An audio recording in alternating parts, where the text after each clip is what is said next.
Bonjour à tous et bienvenue sur le podcast hebdomadaire de la cellule. Aujourd'hui avec Flavie à la pêche. Salut. Et aujourd'hui nous avons un invité de luxe, le professeur allemand Ozmatter, le fameux créateur du système, le système d'Ozmatter.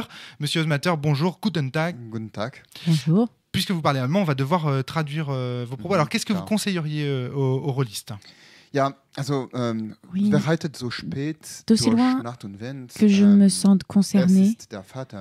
Il me paraît important, oui c'est cela, que les rôlistes typent la cellule.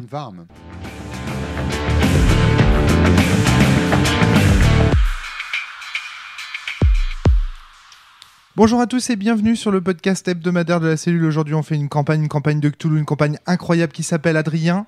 Les 5 supplices. Nous ne sommes que faut 4. Faut le dire en étant un petit peu plus sadique. Les 5 c'est que le début. C'est que le début. D'accord, très bien. Nous sommes avec Natacha. Natacha, ça va la pêche ? Oui, très bien. Nous sommes avec Flavie, dont vous avez pu reconnaître la voix extraordinaire. Flavie, ça va là ? Oui, ça va. J'ai une voix extraordinaire ? Absolument fascinante. C'est très bien. Une voix fascinante. De quoi qu'il s'agit que ça ? Alors, il s'agit d'une campagne. Pourquoi tu as autant de trucs sur la table ? Il y a une espèce de boîte qui ressemble à une espèce de boîte de whisky. Qui fait la taille d'un dictionnaire. Ouais, la taille d'un dictionnaire. Un gros dictionnaire. Un écran incroyable qui se déploie sur 1 mètre de large. Et qui, en termes de hauteur, ressemble à celui de Sens, d'ailleurs. Des tas de cartes, des morceaux de papier à découper, des recettes de cuisine dans tous les sens. Moi, ce que je vois de là aussi, c'est qu'il y a un petit tas de feuilles énorme. Quand je dis petit, Natacha me faisait l'article de la sacoche. Regarde, Flavie, cette magnifique sacoche tout de cuir. Oui, il m'a montré. Avec le symbole. C'est extraordinaire. Vraiment fascinant. Et il vient de le constater. Ouais, j'avais pas fait gaffe. Et puis, il se passe quelque chose aujourd'hui dans ce podcast. Adrien a perdu ses cheveux, ça, je tiens à le dire. Non, et je sais où ils sont, il n'y a pas de problème. Hein. Ils sont restés chez le coiffeur. Non, ils sont restés chez mes parents. Ils sont à Toulouse, actuellement. Incroyable. Alors, donc... Moi, j'aime bien le côté cheveux fous sur le devant qui... Ouais, des fois, le matin, je ressemble vraiment à un Super Saiyan. Ouais, mais vraiment. Je trouve ça cool.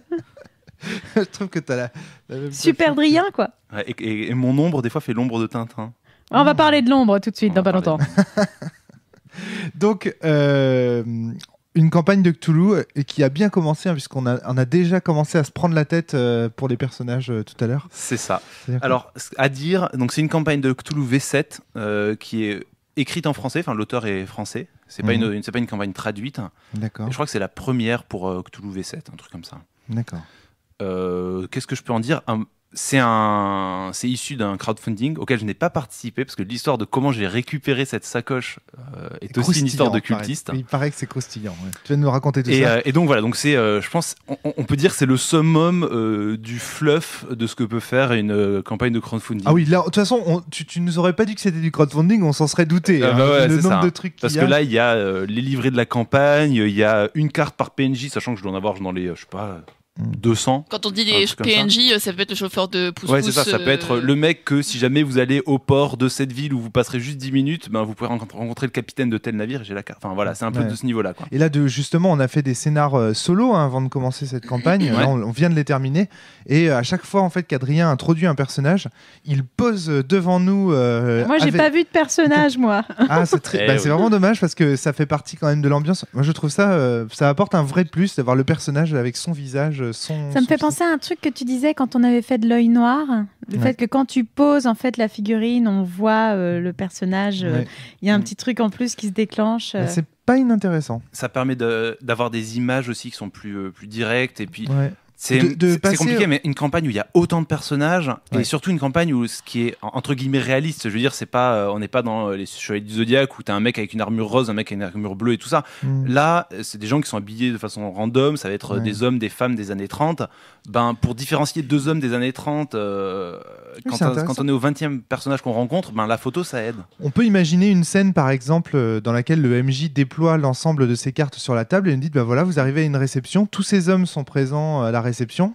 Est-ce qu'il n'y en a pas un qui vous dit quelque chose ? Et là, du coup, vu que le MJ nous a présenté à chaque fois, tu vois, les cartes des personnages, bah ouais, on peut vraiment les reconnaître en tant que joueur. Ça, je trouve que ça crée une espèce de synesthésie. Ça peut être intéressant. Non, et puis surtout, ça passe au MJ cette longue description qui pourrait avoir lieu à chaque personnage où tu dois décrire chaque élément.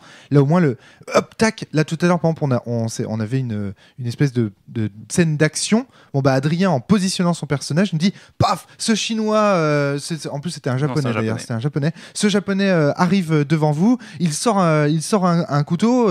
Et du coup, il n'a pas besoin de dire, il dit ce japonais au lieu de nous le décrire longuement. Et c'est quand même vachement immersif. J'ai peut-être bien fait d'aller faire la vaisselle vu ce que tu racontes. Ah oui, je te jure, on a vécu des trucs incroyables. Ce qui est rigolo, c'est que de l'autre côté des cartes, il y a quelques infos pour le MJ qui vont être c'est qui en quelques mots-clés dans la campagne, c'est quoi ses objectifs en tant que PNJ, et puis après quelques mots-clés pour le décrire. Là, par exemple, j'en ai un qui est aimable, silencieux et désorienté. C'est-à-dire que quand je vais le jouer, je sais que je vais pouvoir jouer un personnage un peu à l'ouest, qui parle pas beaucoup, mais qui sourit tout le temps. Voilà. C'est Lionel of Good, quoi. Non, mais c'est tout bête, mais c'est vrai qu'un PNJ, pour qu'il ait du corps, il faut qu'il ait des petits traits caractéristiques. Et ça, c'est un bon moyen pour les avoir assez rapidement, sans avoir à trop réfléchir. C'est vrai que quand tu lis la campagne et que tu vois ça à chaque perso, tu te dis, mais à quoi ça va me servir? Ça fait quand même beaucoup. Là, je veux dire, c'était des hommes de main d'un mec qu'ils rencontreront peut-être pas. Bon, après, voilà, c'est ça. Le moment où tu en as besoin, t'es bien content de les avoir. Donc, le système de résolution, c'est toujours notre bon vieux système Chaosium des familles. C'est ça, avec quelques petites nouveautés. Alors, c'est quoi les nouveautés de la V7, Alors, j'ai pas tout lu, parce qu'en fait, quand tu lis un bouquin de Cthulhu et que tu vois que c'est la même chose qu'avant, tu zappes beaucoup de choses. Donc moi je me suis arrêté sur les éléments dont il parlait régulièrement dans la campagne. Donc notamment il parlait de dés de bonus et des malus. Donc en gros il y a des circonstances où vous allez avoir des bonus ou des malus de circonstances. Typiquement genre vous connaissez le point faible de tel perso, quand vous essayez de le casser mentalement, vous aurez un dé bonus. Le dé bonus c'est en gros vous jetez 2 dés dizaines et vous choisissez celui qui vous arrange. Et le dé malus c'est vous jetez 2 dés dizaines et vous prenez celui qui vous arrange pas. Très bien. Voilà, ça c'est le premier truc. La deuxième nouveauté qui moi je trouve intéressante parce qu'elle pallie un petit peu le défaut classique de Cthulhu, c'est vous avez le droit de refuser le résultat d'un jet de dés et de relancer le dé, mais à ce moment-là on augmente les enjeux. Par exemple, je sais pas, vous êtes en train d'intimider quelqu'un, vous ratez, je vais vous dire écoutez, tu peux réessayer, mais si tu rates ce coup-ci, le mec il te faut un coup de poing direct et tu prends les dégâts sans qu'on fasse de jet de dés. Par exemple. Et moi j'ai refusé moi. C'est de l'enchère en fait. C'est ça, c'est une forme d'enchère. Ce qui est intéressant pour un jeu où le hasard a autant de poids, ça permet d'avoir un petit peu de contrôle sur les événements qui sont vraiment importants pour les personnages. Alors après, est-ce que ce petit changement, ça suffit à faire évoluer tout le jeu? Je sais pas, on aura l'occasion de voir ça pendant la campagne. Absolument. Oui, moi j'ai noté aussi. Alors moi, faut savoir que la dernière version de Cthulhu à laquelle j'ai joué, c'est la 5.5, je crois. Faux. Ça. On a déjà joué à la V6 ensemble. Ah oui, exact, on avait joué à la V6, mais je me souviens pas. Ça changeait quasiment rien. Ouais. Alors une chose est sûre, c'est que moi, quand je vais comparer à chaque fois cette version de Cthulhu à une autre version, je parlerai de la 5e parce que vraiment c'est celle que je connais le mieux et avec laquelle je suis le plus familiarisé. Mais pareil, au final, c'est ce qui est assez rigolo aussi en lisant cette campagne, c'est que ça a été développé avec la V6 en fait. Ça se sent sur plein d'endroits. D'accord. Parce qu'en fait, il dit là les tables d'armes, vous pouvez utiliser celle de la V6. Et aussi celle de la V7, les valeurs de dégâts sont compatibles. Il y a plein de moments où on voit qu'il fait référence à la V6 et en disant vous pouvez aussi faire avec la V7. Donc il y a des éléments de règles un peu des deux qui viennent. Alors, de toute façon, pour une campagne qui est sortie, je crois, je sais pas exactement quand, mais quelques mois, peu de mois après la sortie de la V7, ils n'avaient pas le temps de développer tout un truc juste sur la V7. C'est compliqué. Alors, il y a déjà des trucs qui nous ont fait vraiment grave fait chier dès le début dans V7, le système, dès le départ. Moi, il y en a, je veux en parler dès maintenant.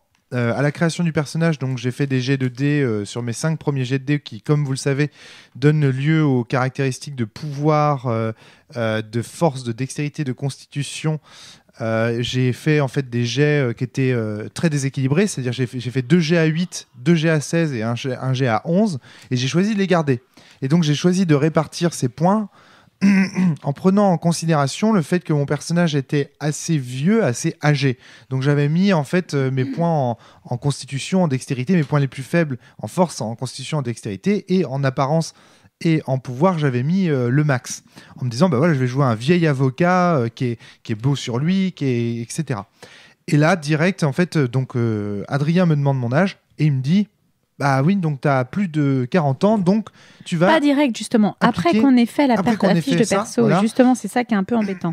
Voilà, c'est que Adrien me dit, vu que tu es âgé de plus de 40 ans, tu as les malus suivants. Donc Adrien, je sais plus ce que tu m'as dit. 1 point de mouvement en moins, 5 en force, dextérité ou constitution, un des 3, et 5 en apparence en moins. Mais c'est de la merde ça, parce que tu demandes à un joueur de répartir des points dans ses caractéristiques et tout ça, donc il prend en considération déjà son historique s'il est malin pour faire ça, et là après tu vas lui infliger une espèce de double peine.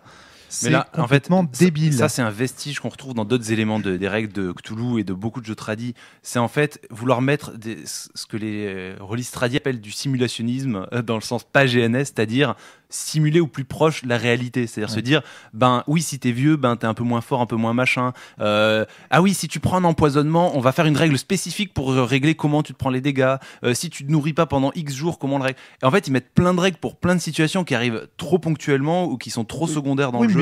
Là moi ça j'ai rien contre ça. Mais c'est la même chose ici en fait. Moi ce qui me pose problème c'est que justement le joueur le prend en considération dans la création de son personnage en attribuant déjà ses caractéristiques en fonction de son perso. Après c'est aussi parce que je t'ai pas expliqué tout le processus avant que tu le commences. D'accord, ok. Je pense qu'il y a un peu des deux. Pour moi ces malus là ils sont même mauvais si je te l'avais dit dès le début. D'accord, ok. Parce que c'est du détail de règles qui a un impact minime, qui apporte rien. Alors dans le même du même acabit, le problème avec la caractéristique crédit. Natacha donc ouais, mais ça tient au problème que quand j'ai fait le perso, Adrien avait oublié cette règle là, du coup j'ai réparti mes points. J'étais en train de lire les règles quoi, donc bon. J'ai réparti mes points sans savoir ça, et c'est après que j'avais réparti mes points que j'avais choisi toutes mes caracs, où j'étais trop contente et tout ça, et ouais, j'étais score voilà. Ah bah non, il faut que j'abandonne telle caractéristique et telle caractéristique parce qu'il faut que j'ai minimum 50 en crédit. Super. Ouais, d'accord. Ouais. Parce qu'en fait, y a, en fonction de la profession qu'on exerce, il va y avoir des points minimums à mettre dans le crédit. C'est ça. Mais bon Dieu, mais pourquoi vous nous les donnez pas ces points ? Pourquoi vous nous les donnez pas ? Ils sont peut-être donnés. Vraiment, pour être honnête, j'ai pas lu toutes les règles parce que pour moi, Cthulhu, pareil, c'est la V5. Donc en fait, ce genre de truc, ça doit se comporter comme ça et je vais pas me faire chier à me taper le pavé de 400-500 pages pour faire une campagne, quoi. C'est pas possible. Déjà que la campagne, j'ai eu de la lecture pendant des jours. Donc on pourra regarder ça si vous voulez. Je te dis, il existe autant de versions. Ce que j'aimerais dire, c'est que ça serait dommage de juger. En fait, je pense pas qu'il faut qu'on utilise cette campagne. Natacha, laisse-moi parler, s'il te plaît. C'est des rillettes. Ça serait dommage d'utiliser cette campagne pour juger de la V7 et pas de la campagne. Non, on va juger la campagne, mais je préfère qu'on juge la campagne que la V7. La première chose qui me choque d'entrée de jeu quand on joue à ça, c'est que déjà on a les gros fous rires, c'est-à-dire du système de jeu, enfin du système de résolution complètement foireux et dysfonctionnel de Cthulhu. C'est-à-dire que j'ai pas l'impression d'avoir changé de jeu entre la V5 et la V7 là. Je vous propose un petit pari entre nous. Qui dure le plus longtemps? Sans rire. Sans rire, qui dure le plus longtemps? Écoute, Natacha s'est déjà pris 5 points de dégâts. On n'a pas commencé la partie, elle a déjà pris 5 dans sa gueule. Je pense que Natacha est bien partie pour... Moi, j'ai déjà fait 4 échecs critiques. Mais toi, c'est normal, c'est les dés. Voilà, des 97. Oui, mais non, mais moi aussi, j'ai ce problème avec les dés. Vous faites vos malins, mais c'est Flavie qui a pris le plus cher pour l'instant. D'accord, ok. Ouais, je vous confirme. Ok, d'accord. Moi, ce que j'ai affronté, c'était quand même sacrément sale. C'est bien, on a à peine commencé la campagne, on a déjà morflé. Tu n'as pas rencontré de PNJ humain, c'est ça. C'est ça, moi, c'était pas humain ce qui m'a crotté. Voilà. Hein, et donc, on en parlait tout à l'heure, je pense qu'on va dire un petit mot avant de commencer à jouer. C'est comment est-ce que j'ai mis la main sur ce truc. Ça, c'est le truc que j'attends dans ce podcast. T'étais dans des catacombes aussi? Et t'as rencontré un truc un peu chelou? C'est presque typique, c'est presque une histoire de Cthulhu en elle-même, quoi. Ah. Oui, c'est presque un vieux qui t'a donné une catastrophe. Nous avons une amie qui est docteur et chercheuse en biologie ou chimie ou biochimie ou un truc comme ça, je sais plus exactement. Ouais. Qui, il y a de cela 3 ans et demi, 4 ans, était à une conférence, à un congrès scientifique. Et elle a rencontré... Désolée, je rigole parce que oui, en effet, ça fait... Vous allez bien loin de chez vous pour aller assister à un congrès de biochimie. C'est ça. Et donc, elle a rencontré là-bas un gars, je pourrais dire son nom, mais je préfère le taire quand même, parce que c'est beaucoup plus rigolo, un chercheur aussi dans le domaine, et qu'ils ont discuté un petit peu, et notamment de jeux de rôle, ça Harry Crowley. un peu sur le jeu de rôle. Depuis, donc ça fait 3 ans et demi, je rappelle, elle reçoit un mail par jour de cette personne. Je vais vous montrer mon cahier. Exactement. Elle reçoit un mail par jour de cette personne. Oui. Mais quel rapport avec Cthulhu, avec les 5 supplices? Et puis il lui raconte ça. Regarde maman, un psychopathe. Et régulièrement, ce ce monsieur lui envoie à son bureau des cadeaux, donc genre des caisses de vin. Et récemment, 2 fois le jeu Les 5 supplices, quoi. 2 fois la campagne. On a reçu 2 fois, elle a reçu 2 fois la petite sacoche avec la campagne. Creepy. Et donc un week-end où on l'a vu récemment, elle nous a dit bon, je sais pas quoi en faire, j'ai pas le temps de le faire jouer. Elle est en train de déménager. Elle est en train de déménager, donc j'en ai récupéré un. C'est faux ce que t'es en train de dire. Tu veux qu'on l'appelle tout de suite là? On lui demande sur le podcast. Non, attends, c'est des conneries. Mais c'est quoi ce délire? Et donc elle rencontre un mec dans un salon, une conférence, un truc comme ça. Elle parle avec lui quelques minutes. Et le type lui envoie des cadeaux après toutes les semaines.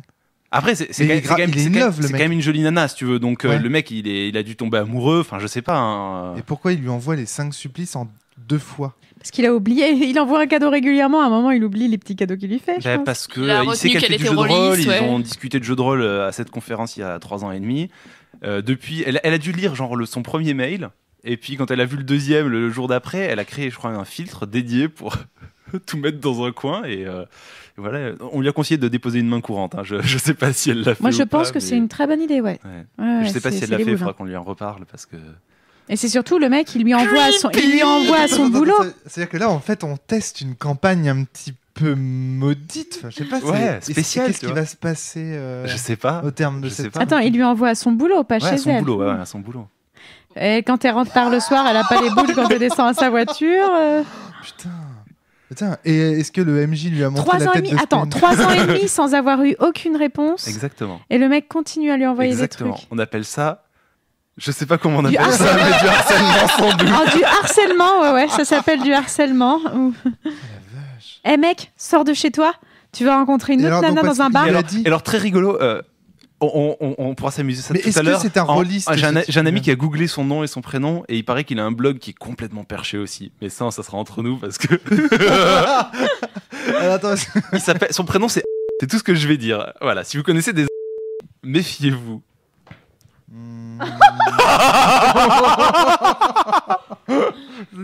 Et il lui envoie des trucs sympas, genre des bijoux, des trucs les 2 exemples qu'elle m'a donné, c'est une caisse de bouteilles de vin et Cthulhu. Mais elle a dû peut-être recevoir d'autres choses. Je sais pas si elle en a reçu beaucoup ou pas. Je sais pas trop. Et il y a des gens, ils sont seuls. Oh là là, je vais vous montrer mon cahier.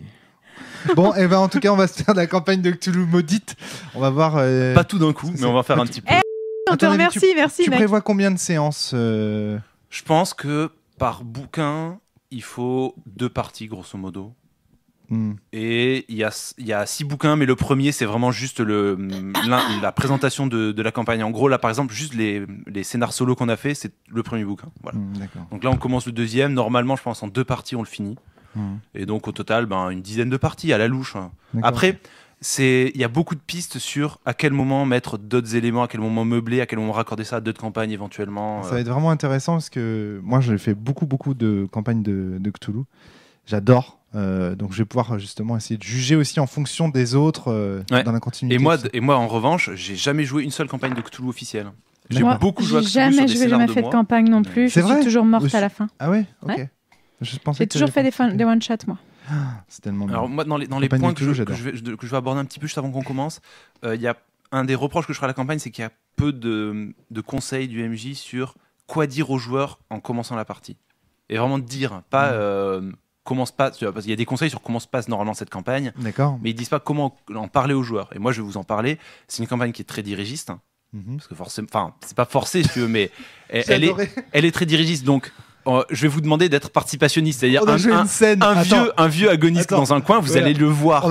On a joué une scène incroyable, c'est-à-dire à un moment donné j'étais perdu dans une université, il faisait noir, etc. Et là, Adrien me décrit, il y a une porte avec de la lumière derrière, un ray de lumière qui passe. Et là, pour rigoler, je dis à Adrien, je passe mon chemin. Voilà, donc ça c'est ce qu'il faudra pas faire dans la campagne. Ah non, mais attends, c'est participationniste, hein, tu vas.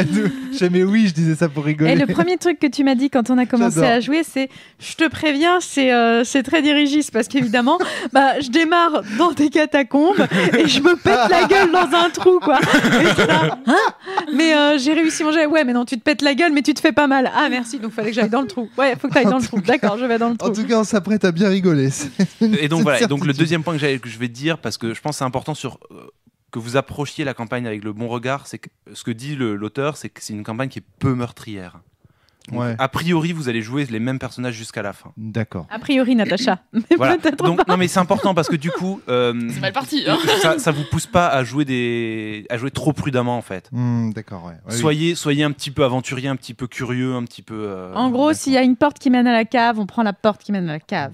Ouais, n'ayez pas peur de le faire dès le deuxième scénario. On va pousser quelqu'un d'autre dedans. Après, encore une fois, ça fait vraiment partie du contrat social de Cthulhu. C'est écrit dans l'appel de Cthulhu. Vous êtes des investigateurs, vous devez vous rendre sur les lieux, vous devez enquêter. Vous ne serez satisfait en tant que personnage que si vous parvenez à résoudre l'affaire. C'est vraiment écrit. Au début de la V5, il y a un texte qui est très bien fait, qui explique vraiment ça très, D'accord, très bien. Ok. Donc, alors après, c'est peut-être parce que moi, j'y ai joué de plusieurs façons différentes et du coup, des fois, le comportement parano est encouragé, des fois non. Donc voilà. Donc, en tout cas, je voulais vous le dire, histoire qu'on soit clair.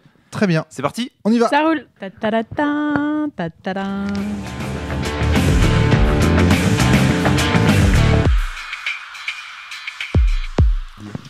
T'es complètement dégueu, en fait. Ok.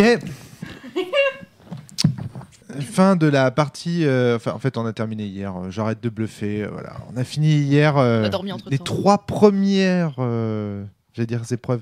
Les 3 premiers scénarios des 5 supplices. Alors, qui veut se lancer ? Moi, je veux bien raconter le contenu fictionnel de mon point de vue. Le quoi ? Le contenu fictionnel malléable de mon point de vue. Le quoi ? Le contenu fictionnel malléable, mais de mon point de vue. Le quoi ? Le contenu fictionnel. Ça peut durer longtemps, les gars, là. Oui, donc, en gros... Raconte ce que tu as vécu. Nous sommes des personnes, des Français apparemment, sauf Flavie qui est anglaise. Toi, tu es une artiste de cabaret, Fly. Une artiste de cabaret étrange, une médium qui fait bouger les tables, dont le mari est mort en les laissant riches et libres, et du coup, elle s'est mise à s'amuser. Fabuleux. Natacha, tu es j'ai envie de dire la fille d'un commercial qui s'occupe de ses affaires. Voilà. Dans l'import-export. Dans l'import-export entre la Chine et la France. Voilà. Ce qui est intéressant, c'est les choses que tu as dans tes caisses, mais tu n'as pas révélé encore à Flavie. Donc, pas de raison. D'ailleurs, depuis le début du scénar, j'avoue me demander si tu fais pas par hasard du marchandage d'esclaves ou un truc un peu sale. Hein, Nous verrons. Peut-être un jour, vous le saurez.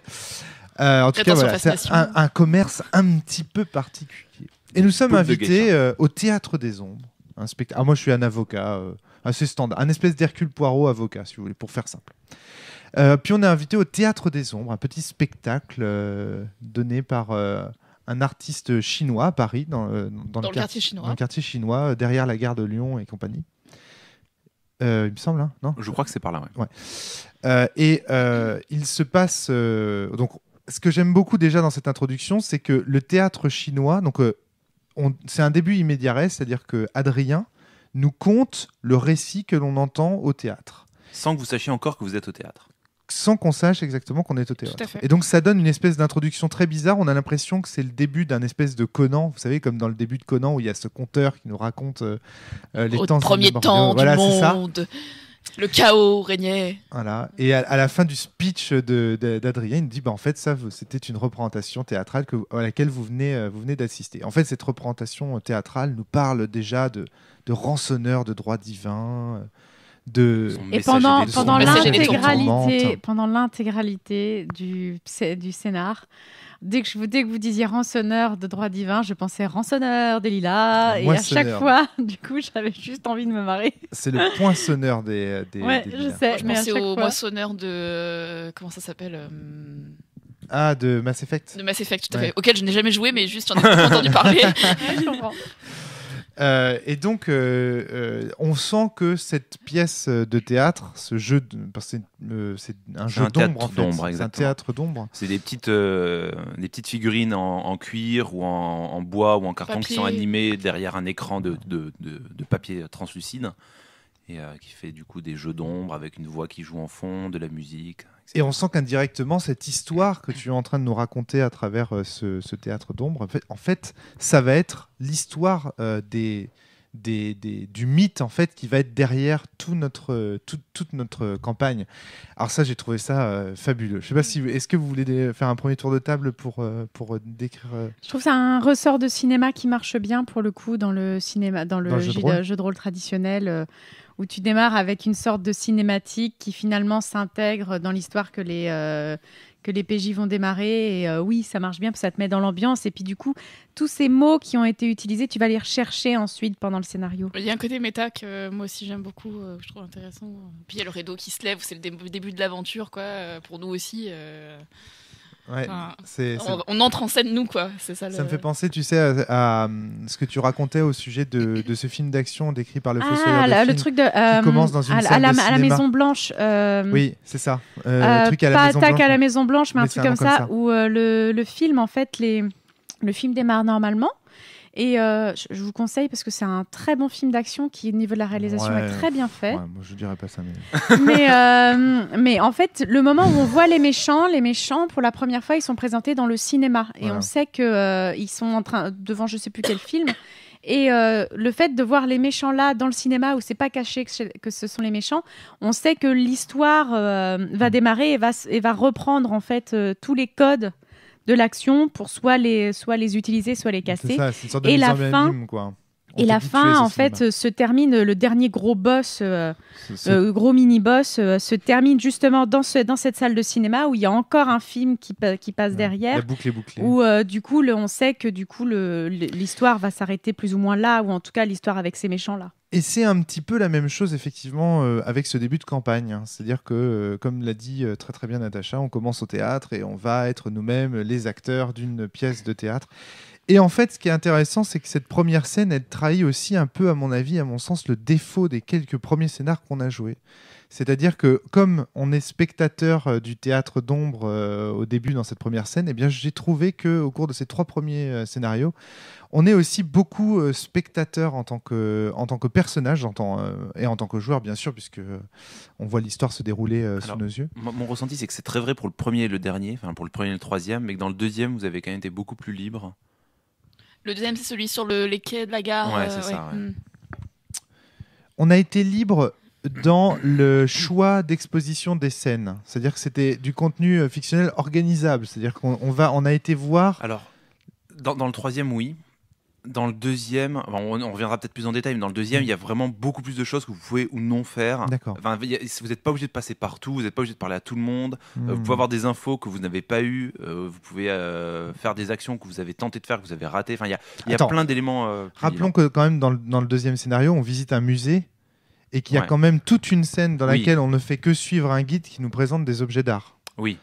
Là, si ça, c'est pas encore une fois à l'image de cette première scène, c'est-à-dire qu'on a un maître de jeu qui est conteur et qui raconte à ses joueurs ce à quoi assistent leurs personnages, c'est quand même assez typique de beaucoup de choses que l'on va retrouver au long de cette campagne.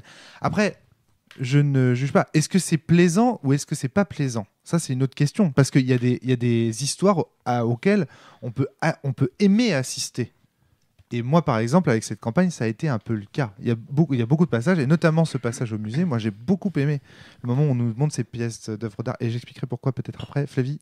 En fait, le fait d'avoir eu cette présentation, entre guillemets, au début du scénar, m'a plus ou moins indiqué comment ça allait se dérouler. C'est-à-dire qu'au début, on assiste à la victoire des rançonneurs.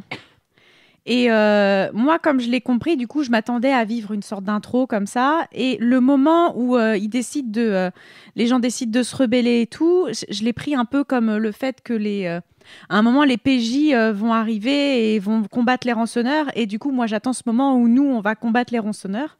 Et du coup, je me doutais que ce soir, on ferait surtout une intro.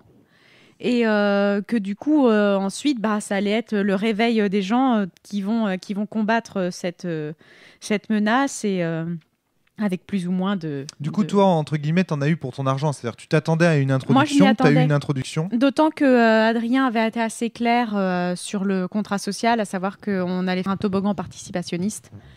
Et j'ai participé, je m'attendais à regarder le truc. Et puis moi j'attends le moment maintenant où on va se mettre les colis sur la table et on va aller leur défoncer la gueule.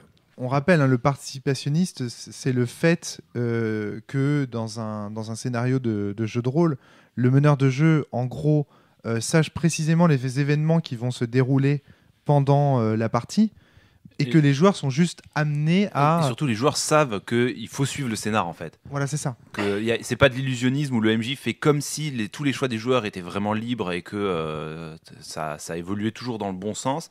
Là, les joueurs savent que le MJ a prévu quelque chose et qu'il faut aller dans ce sens-là. C'est-à-dire que quelqu'un qui est mourant... souvent, c'est qu'il y a un vieux qui meurt dans une rue. Il va vous donner une quête, vous allez l'écouter parce que vous êtes là pour ça. Voilà, c'est ça, exactement. Et puis dans cette intro, du coup, j'ai trouvé qu'il y avait...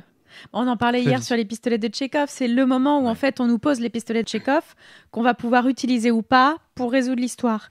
Donc du coup, moi j'ai été vraiment attentive à tous les petits détails et tous les petits indices qui pouvaient être laissés en étant finalement assez attentiste et pour pouvoir plus tard faire quelque chose. Alors moi, pour les auditeurs, j'ai l'impression qu'on est parti un peu dans tous les sens. Ça serait peut-être cool de remettre un petit peu plus de détails. Je raconte rapidement la fiction, si vous voulez. Donc, le théâtre d'ombre va se mettre à brûler. Alors que la représentation s'achève, on voit un homme qui se prend un coup et un autre, un bras ganté, qui va enflammer les rideaux du théâtre. Et le feu se déclenche.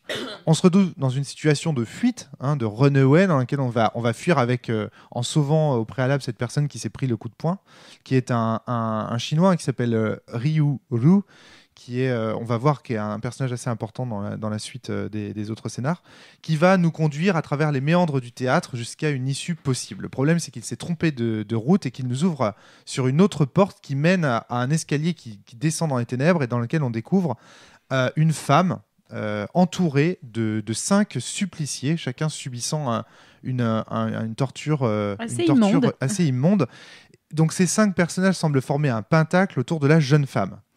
Assez rapidement, on comprend que ces 5 personnages autour ne sont pas sauvables, c'est-à-dire qu'en fait, ils se sont sacrifiés, ils sont déjà morts, ou en tout cas dans des situations dans lesquelles on ne peut pas vraiment les sauver. Par contre, la jeune femme, elle, est sauvable. Donc, comme on est dans une situation de fuite, Flavie va décider d'essayer de la sauver, elle aussi. Donc, elle la prend sous son aile et elle s'enfuit avec.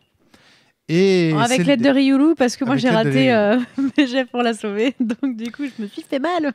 Et on découvre petit à petit que déjà c'est très bizarre cette scène avec le, enfin voilà, c'est déjà on est confronté dès le départ en fait à du fantastique. Des premiers scénars, on est comme ça confronté à du fantastique. Sachant que c'est pas tout à fait, c'est le premier scénar ensemble. Mais qu'avant cette scène d'intro, etc., ah oui, c'est vrai. Il y a eu des scénars solos, et pour l'instant, aucun de nous ne sait exactement ce qui s'est passé dans les scénars solos des autres. Et que donc, chacun garde ses secrets bien enfouis. On va dire que chaque scénar solo semble donner des indices différents, des angles de vue différentes sur la quête qui va ensuite avoir lieu quand on va se réunir. Ces scénars solos... L'idée, c'est de vous donner, tel que c'est présenté dans les bouquins, c'est de vous donner des raisons de vous intéresser à cette histoire. Chose que ça fait assez mal. Par contre, ce que ça fait assez bien, c'est que ça vous montre des protagonistes importants ou des problématiques ou des sujets. Vous avez vu un Japonais qui a tué des Chinois qui sont venus qui sont tombés sur les bras. Flavie a été agressée dans une zone hyper obscure par une créature étrange. Elle est étrange. Alors, Romaric a croisé un étudiant chinois qui dérobait des germes. Dérobait des germes dangereuses. Et donc, tous ces éléments-là, ils reviendront. Voilà, c'est annonciateur de la suite. Moi, je trouve ça intéressant, mais ça ne fait pas ce que ça veut faire. C'est-à-dire que si le but est d'impliquer les personnages des joueurs dans l'aventure, ces scènes ne le font pas. Par contre, je trouve que ça crée énormément de problématiques et d'intérêts dans la mesure où, comme on ne sait pas ce que les autres ont vécu, on se pose la question de savoir ce qu'ils ont vu, qu'est-ce qu'eux ils ont vu, tu vois ce que je veux dire, et c'est ça qui nous fait nous poser des questions. Flavie par exemple semble avoir vécu quand même des événements qui sont assez paranormaux dès le départ. Assez paranormaux. Je me fais attaquer par une ombre qui me bouffe une partie de mon ombre, maintenant j'ai une trace de dent sur la jambe mon ombre. Et ça c'est intéressant. Et en plus ça me charcle mon perso entre guillemets, je démarre avec 13 PV. Et quand la créature m'attaque, c'est pas comme si je perdais des PV pour quelque temps. C'est-à-dire que mon perso perd pour toujours 1 PV. D'accord. Donc la réserve diminue de 1. La réserve diminue de 1. Et là, tu te dis, ok, donc ce truc-là est dangereux, ça va faire flipper. Ouais. Ça, c'est intéressant parce qu'après, une fois que ton personnage sera confronté avec des ombres, avec ce genre de problématiques, on verra qu'à un moment donné, justement, dans le musée, on trouve une statue qui n'a pas son ombre. En tout cas, dont l'ombre est déformée. Du coup, d'un coup, ça déclenche du jeu. Parce que je perds beaucoup de santé mentale avant même que le jeu ne démarre. Du coup, comme j'avais perdu beaucoup de santé mentale sur ce truc-là, je m'étais dit ça va être cool à jouer, quoi. Voilà, je vais flipper sur les ombres. Ça crée du jeu, tu vois, ça crée de la couleur. Les scènes créent des choses à jouer. Nous, on a pu comme ça faire une super scène avec celui qui s'avérera être le grand méchant de l'histoire avec Natacha, parce que on avait vécu des scènes au préalable comme ça. Enfin bref. Donc ensuite, une fois que Ryuru nous a fait sortir du théâtre enflammé et qu'on a récupéré comment s'appelle-t-elle déjà? Liu Chen. Mei Fang. Non, Mei Fang, ça c'est Liu Chen. Mei Fang, c'est celle qui c'est la guide. Comment vous dites? Liu Chen. Alors, elle, je n'avais pas noté, j'avais pas son nom en fait sur ma feuille. Donc c'est Liu Chen. Très bien. Au début, je croyais que ça allait être quelqu'un de pas du tout important, tu vois. C'est pour ça que j'ai pas noté son nom. Je me suis dit, c'est juste une fille qu'on sauve au passage. Alors qu'en fait, non, pas du tout. Et pourtant, il y avait l'image. Oui, non, mais alors oui, j'avais montré la photo d'elle et pas des 5 suppliciés, par exemple. Alors ça, c'est très intéressant. Dès le premier scénar. Oui, c'est vrai. C'est vrai ce que tu dis. Oui, tu nous as pas montré les 5 suppliciés, tu nous as montré, par contre, tu nous as montré sa photo à elle. Dès le premier scénar, tu utilises ces petites cartes de PNJ que tu mets devant toi, et là, déjà, on sent un effet qui était inattendu. On avait déjà parlé de ce petit côté dans la présentation du podcast, du fait qu'à un moment donné, tu allais pouvoir nous dire, vous rencontrez ce type, et au lieu tu nous montres la carte, donc ça économise des descriptions, mais que ça permet également de faire genre, oh mais je le reconnais, c'est un tel, etc. Mais là, on a découvert autre chose avec Flavie et Natacha, c'est qu'en fait, ça nous permettait de retenir beaucoup mieux les noms des personnages. Ouais, parce que généralement, que ce soit occidental ou autre, les persos dans un JDR, les noms des personnages dans un JDR, quand on croise, c'est comme dans la vraie vie en fait. Quand on croise, quand tu arrives dans une soirée et qu'il y a 20 personnes que tu connais pas, retenir les noms des 20 personnes, c'est pas possible. Alors moi je parle plus, c'est plus que ça, c'est-à-dire que dans un jeu de rôle normal, entre guillemets, dans un scénario de jeu de rôle traditionnel normal, quand on me donne des noms de personnages, je ne retiens pas leurs noms. C'est même pas, il y en a peut-être que 3, mais je vais pas les retenir. Impossible de retenir les noms dans une campagne où il y a même du huis clos avec peu de gens. Et là, le fait de nous montrer les images et de nous dire lui c'est machin. Je sais pas pourquoi, ça m'a donné un support visuel et je me suis rendu compte que je retenais systématiquement les noms. En règle générale, dans la vie de tous les jours, moi je sais très très bien retenir les noms. J'ai une mémoire des noms et des visages qui est bonne. Je pense que tous les gens qui ont été profs dans leur vie ou qui ont eu non, moi j'ai un gros souci avec ça. Ok, bon, je pense. Réussir à retenir le nom des gens, c'est un vrai problème. Mais voilà, c'est là le fait d'avoir le visage, ça permettait d'accrocher des noms et même des noms qui sont des noms chinois qui sont extrêmement complexes dans les sonorités, dans les syllabes et compagnie. On a réussi, je trouve, à bien les retenir. Et ben ça, pour l'immersion, je veux dire chapeau, c'est génial. Ouais, c'est une très très bonne idée. Alors, moi, un truc que je vais dire là-dessus, qui est quand même important, c'est que ça, c'est dans le livre de la campagne, ils en parlent pas, ils nous disent pas utiliser les cartes pour montrer les personnages. Ça fait juste partie du matos du jeu, parce que c'est la version ultra collector, je sais pas quoi. Donc, tous ceux qui ont cette version-là vont les utiliser, parce que le matos est là, que c'est pratique, etc. C'est dommage qu'il n'y ait pas un petit mot qui dit pour que les gens qui les aient pas puissent, on leur conseille pas, imprimez-les, ou au moins imprimer les personnages principaux que vous jugez importants. Parce que tu peux faire... Attends, c'est hyper important ce que tu es en train de dire là.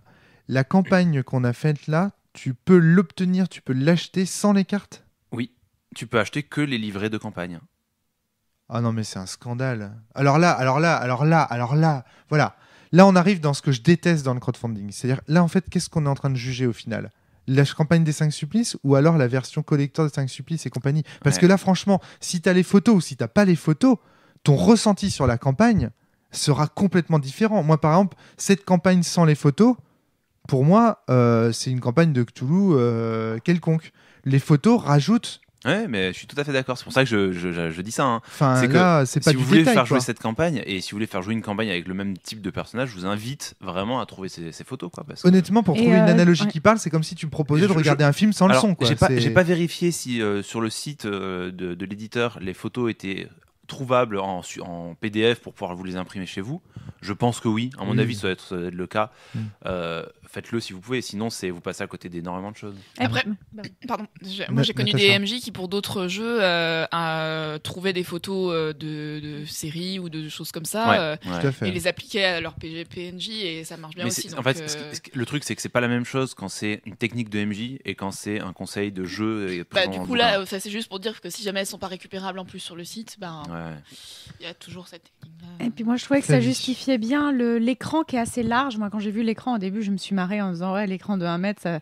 Mais en fait, non, il y a une vraie justification. C'est parce que tu accroches les photos. Il y a des matériels pour accrocher les photos sur cet écran. Et du coup, le fait que l'écran soit grand, en fait, c'est un écran qui nous sert à nous aussi. Non, mais il y a un autre élément, c'est que moi, j'ai jamais vu une campagne ou des scénars dans lesquels il y a autant de PNJ. Il y avait combien de photos suspendues ? De toute façon, c'est bien ça qu'il y avait 3 volets, il y avait 5 photos par volet, ça fait déjà 15. Et après, tu mettais des photos sur des 3 ou 4 autres qui étaient par terre. Enfin, à côté devant.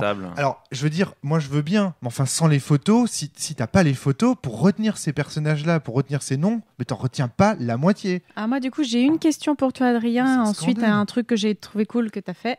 La première photo, c'est par contre, est-ce que pour le meneur de jeu, c'est pas hyper compliqué de gérer les photos ou alors est-ce qu'il faut pas prévoir de les classer avant? Alors, dans la boîte, les photos, il y a indiqué sous le nom, enfin, que sur la carte, il y a indiqué, donc la carte, elle a 2 côtés. D'un côté, il y a la photo, ce qu'on montre aux joueurs, et de l'autre côté, il y a des notes pour le MJ. Ça va être son nom, ses objectifs, par exemple, je sais pas moi... Guang Mei, son objectif c'est de stopper Saik Fong Li. Voilà, son objectif, je sais pas exactement comment c'est formulé.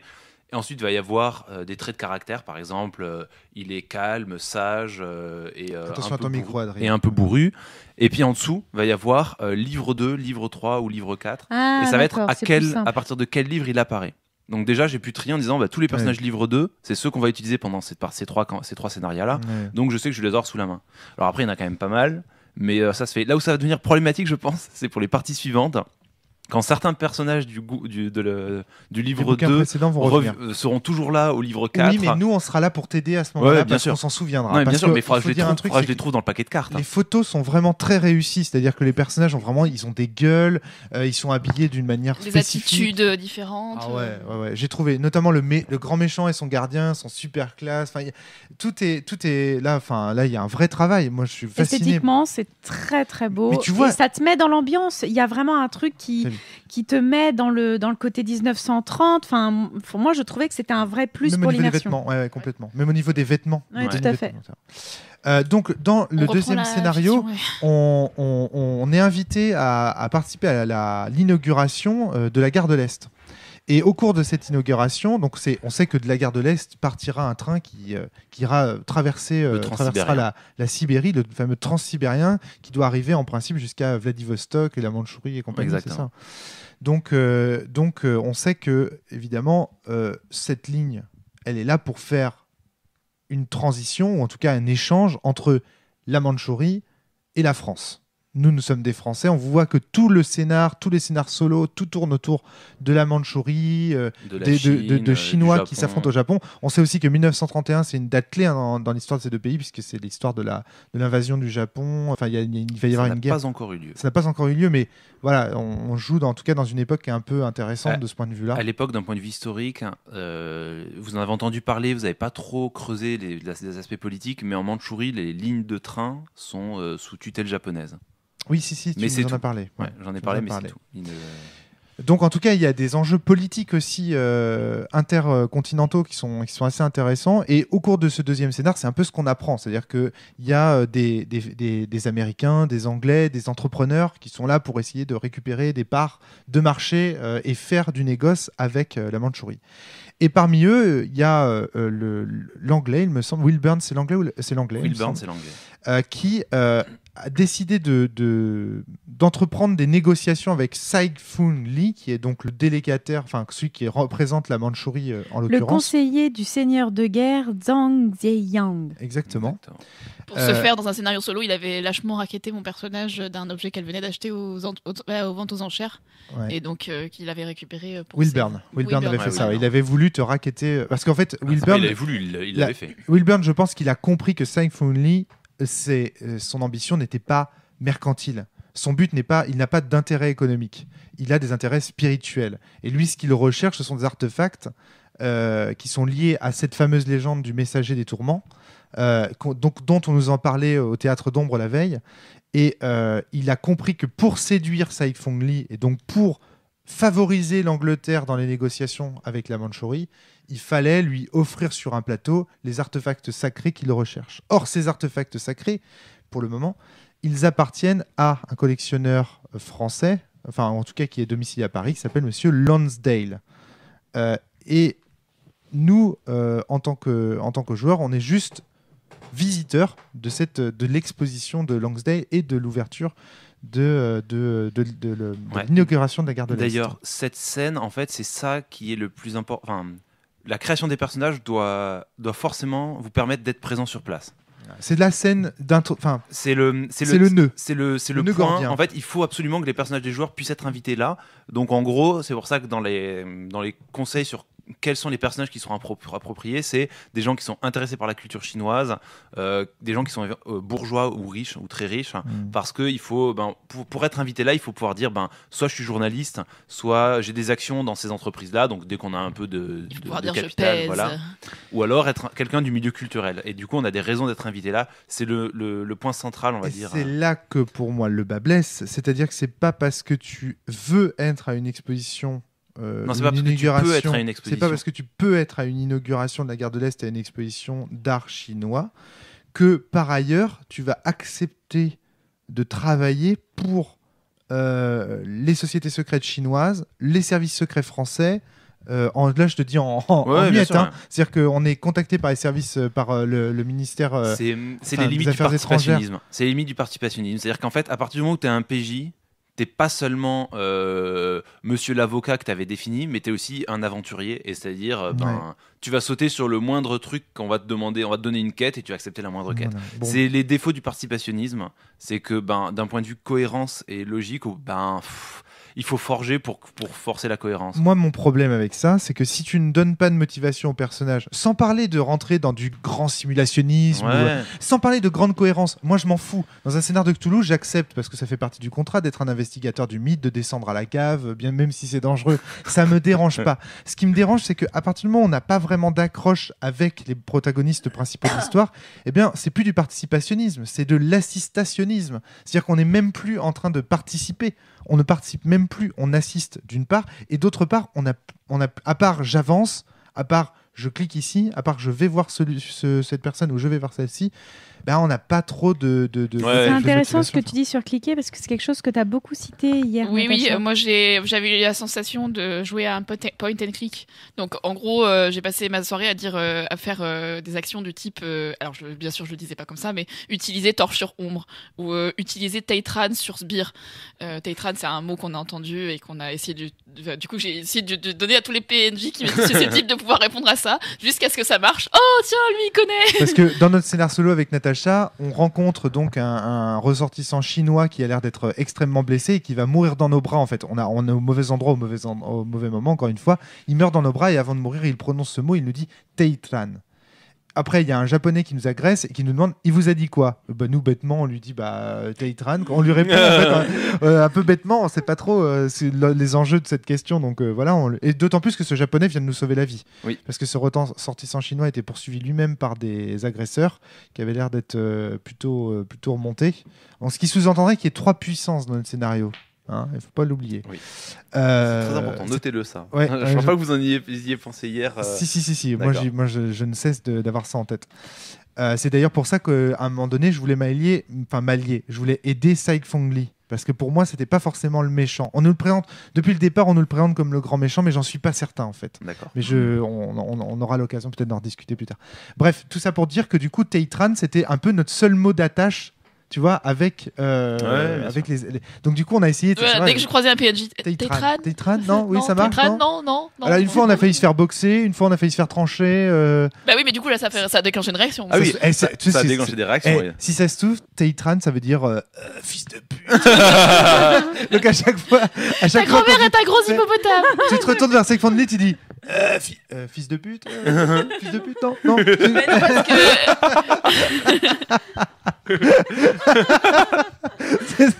T'imagines non mais tu as pensé à ça, Natacha? Tu sais que j'y ai pensé pendant le scénar parce que j'avais tout un trip sur mais non, le mais mandarin, parce que oui, il faudra qu'on parle du mandarin. Oui. Non mais parce que pour moi c'est pas le cas, parce que du coup il y a d'autres PNJ à qui on l'a dit qui étaient susceptibles de connaître ce terme si ça avait été un terme de mandarin, et ils nous ont dit qu'ils ne connaissaient pas. Ils nous ont dit qu'ils ne connaissaient pas, que c'était probablement un nom de voilà. C'est le cas par exemple de Mei Fang, qui est donc la conservatrice de la collection de Louis Langsdale. Une jeune chinoise très jolie qui nous présente au départ, qui nous fait la visite en fait de la. Alors ce qui est très rigolo, c'est que quand tu dis très jolie, moi je l'ai pas décrite physiquement. J'ai juste montré l'image et ça c'est vous. Mais moi je suis amoureux. Moi je suis déjà amoureux. Ouais. Mon personnage est amoureux de ce personnage. D'ailleurs je l'ai réconforté et tout ça. C'est assez marrant. Donc effectivement, cet aspect point and click qui nous fait penser un peu à Parsley Game, tu sais, le jeu de la boîte à œufs. C'est aussi à Parsley que je pensais. C'est vraiment ça. Moi, j'ai vraiment eu cette sensation-là aussi. Hein. Je partage complètement cette impression de Natacha. Et puis, le troisième scénario, est-ce que quelqu'un veut le raconter? Parce que je parle beaucoup dans ce podcast. Non, personne ne veut. Bah, je peux prendre je vois Flavie qui est... Je peux prendre le relais. Flavie, elle est en train de prendre des notes méthodiquement. Que se passe-t-il dans cette troisième... Faut que je m'en souvienne, en fait. Ah, moi, je veux bien. Finalement, j'ai fini de prendre ma petite note. Moi, j'ai adoré. Dans le troisième scénar, je sais plus exactement quand il commence, par contre. Bah, il commence quand vous quittez l'exposition. Quand on quitte l'exposition, on va aller à l'hôpital. Là, les séides, donc les sbires de Sai Fong Lee. On va à l'hôpital, oui, pour préciser. Pour récupérer la jeune fille qu'on a sauvée au début, parce qu'a priori, elle a l'air d'être mêlée à tout ça, et a priori, Sai Fong Lee la recherche. Voilà, c'est ça. On sait qu'on a appris dans l'exposition qu'il la recherchait, effectivement. Et aussi, on a eu des petits papiers qui nous indiquent ça, mais ça, on va en parler après. Ouais, ça, je vais en parler. Et quand on arrive, du coup, les sbires sont là, et en fait, notre contact au ministère français, en gros, nous aide pas et laisse la jeune fille être prise par les séides. Parce que contrainte diplomatique. Exactement. Il peut pas empêcher le Mandchou de réaliser ses ambitions, parce que s'il le fait... Économiquement, les Mandchous sont là pour passer des gros contrats, et lui, on lui a dit, tu t'enquêtes sur eux parce que c'est quand même bizarre, mais... En gros, tu te renseignes, mais tu ne les empêches jamais d'agir. Ouais. Et surtout, en fait, il n'y a pas de raison légale, c'est que cette Chinoise... elle a même pas été violentée par eux, c'est-à-dire qu'ils l'ont juste embarquée, elle a suivi. Elle suit, elle s'habille, elle a l'air éteinte, quoi. Elle a l'air un peu éteinte. Elle est ressortissante chinoise, elle a pas de papier, donc ça arrange bien le gouvernement qu'elle reparte avec des Chinois, quoi. Enfin, oui, c'est clair. Il y a pas de raison légale. D'ailleurs, je te demande à ce moment-là de faire des jets de droit et compagnie pour essayer de trouver des raisons légales d'empêcher ça, mais je peux pas. Et c'est là où du coup démarre, je pense, la fin de l'intro, où du coup il fallait bien mettre un terme à ça pour nous obliger en tant que PJ à pouvoir aller vers l'Asie. Et du coup, à partir de là, on va aller chez Guang Ying, qui est en train de se faire attaquer par des ombres. Qui est le rival de Sai Fong Lee, en fait. Ouais. Le rival magicien, ouais. C'est celui qui avait demandé à ces 5 jeunes hommes, ces 5 suppliciés autour d'elle, de créer ce pentacle pour la protéger de Sai Fong Lee. Parce qu'on sait que si Sai Fong Lee met la main sur cette jeune femme, il aura alors le moyen d'obtenir des pouvoirs grâce à un tatoueur asiatique. Voilà, en gros, l'idée, c'est que cette jeune fille est la petite fille d'un maître tatoueur, et que si Sai Fong Lee peut mettre la main sur la jeune fille, il peut faire pression sur le maître tatoueur pour se faire tatouer le tatouage qui lui permettrait de devenir rançonneur de droit divin. Voilà, mais donc de devenir maître du monde. Et du coup, quand on arrive, on sauve en gros Guang Ying. Qui lui là nous révèle du coup les trucs comme quoi il essaye d'empêcher l'autre de devenir rançonneur de droit divin, etc. Et comme on a perdu la fille, faut trouver un autre moyen, donc on décide d'aller chez Langsdale. On arrive chez Langsdale, mais à ce moment-là il y a Sai Fong Lee et ses sbires qui arrivent. Chez Langsdale il y a aussi Mei Fang. Mei Fang, la conservatrice de la collection de Langsdale, ouais. Et à ce moment-là c'est le moment badass du méchant. Salut, t'essayes de me tirer une balle, mais ça marche pas, parce que moi j'ai un super pouvoir qui fait que même si t'as essayé de faire une action, tu l'as dans le cul. Et du coup, dès qu'on essaye de faire quelque chose, en fait, là, c'est le moment où on perd pour pouvoir lancer le reste de la campagne. Donc du coup, Sai Fong Lee, il arrive, il chope Langsdale, il chope aussi ton perso à toi, Natacha. Il lui fait un tatouage. Il te fait un tatouage magique qui sur le bras, qui ressemble à pour la suite. Un dragon, et qui grosso modo laisse présager que si jamais un jour il me dit « si tu tuais les 2 autres PJ », je serais obligée de le faire. Tu tueras les 2 autres PJ. On est très rassurés.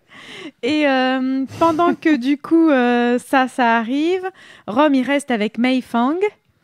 Et il met la main sur le journal intime de Lonsdale. Lonsdale. C'est Lonsdale, hein, pas Longsday. Hein. Lonsday. Non, c'est Lonsdale. Oh my day. Oh, piano.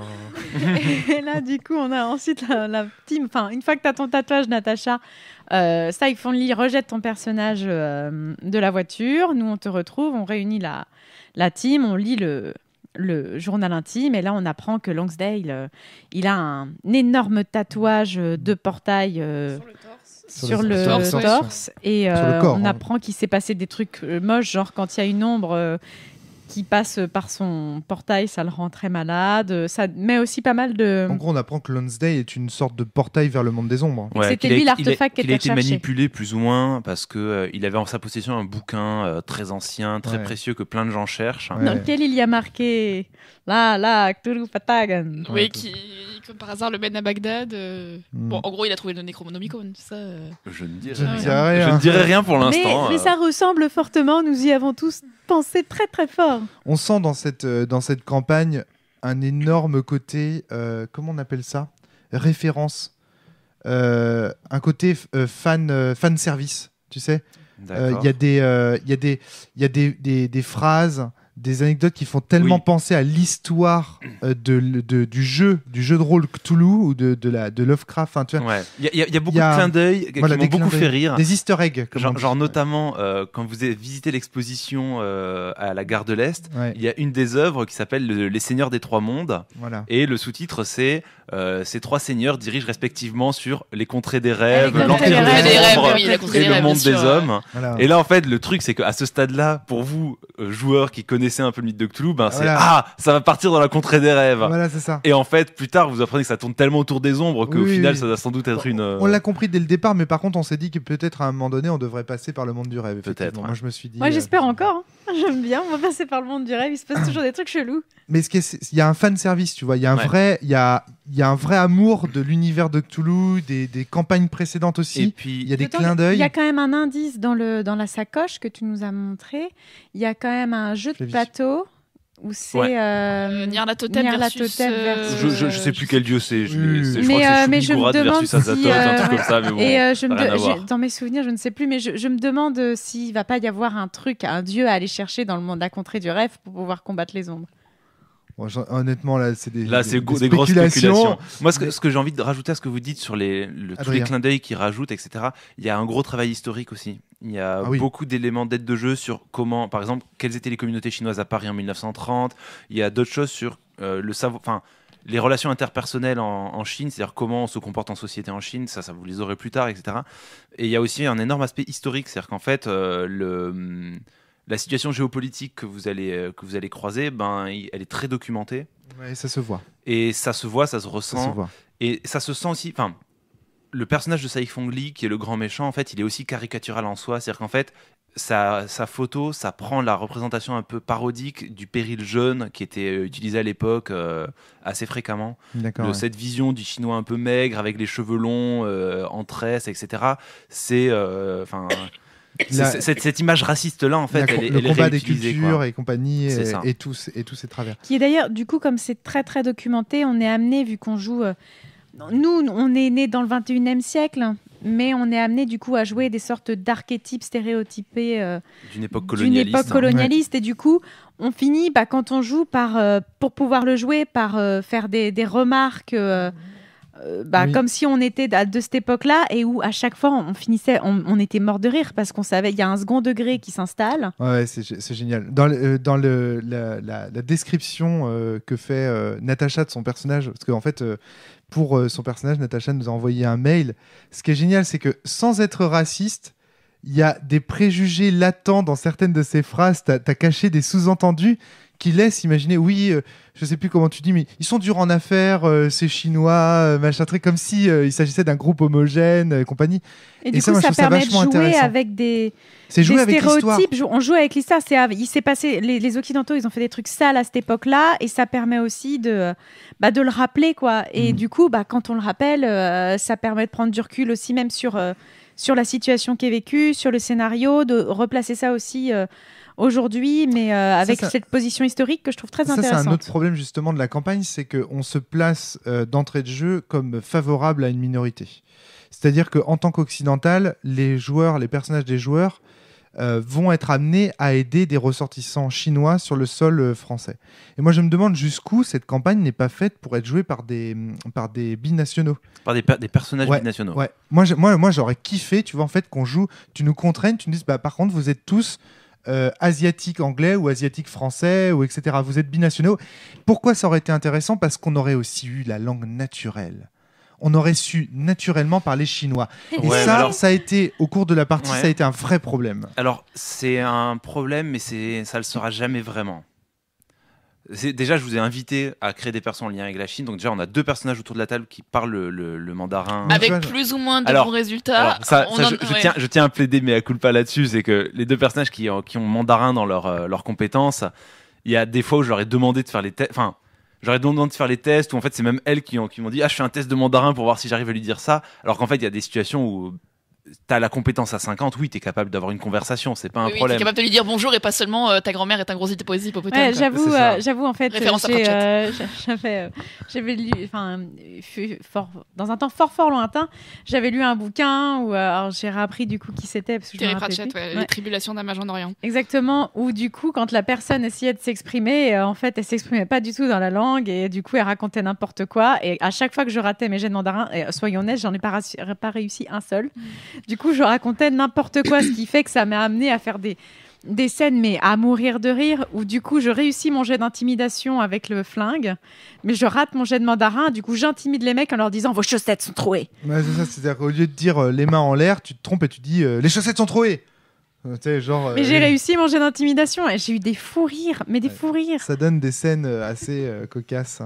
Mais justement, tu vois, je trouve qu'il faudrait poser, c'est ce que je veux dire, c'est-à-dire qu'il faudrait poser des contraintes plus fortes sur la création des personnages au départ. Oui et non, parce que, oui. Je vois ce que tu veux dire.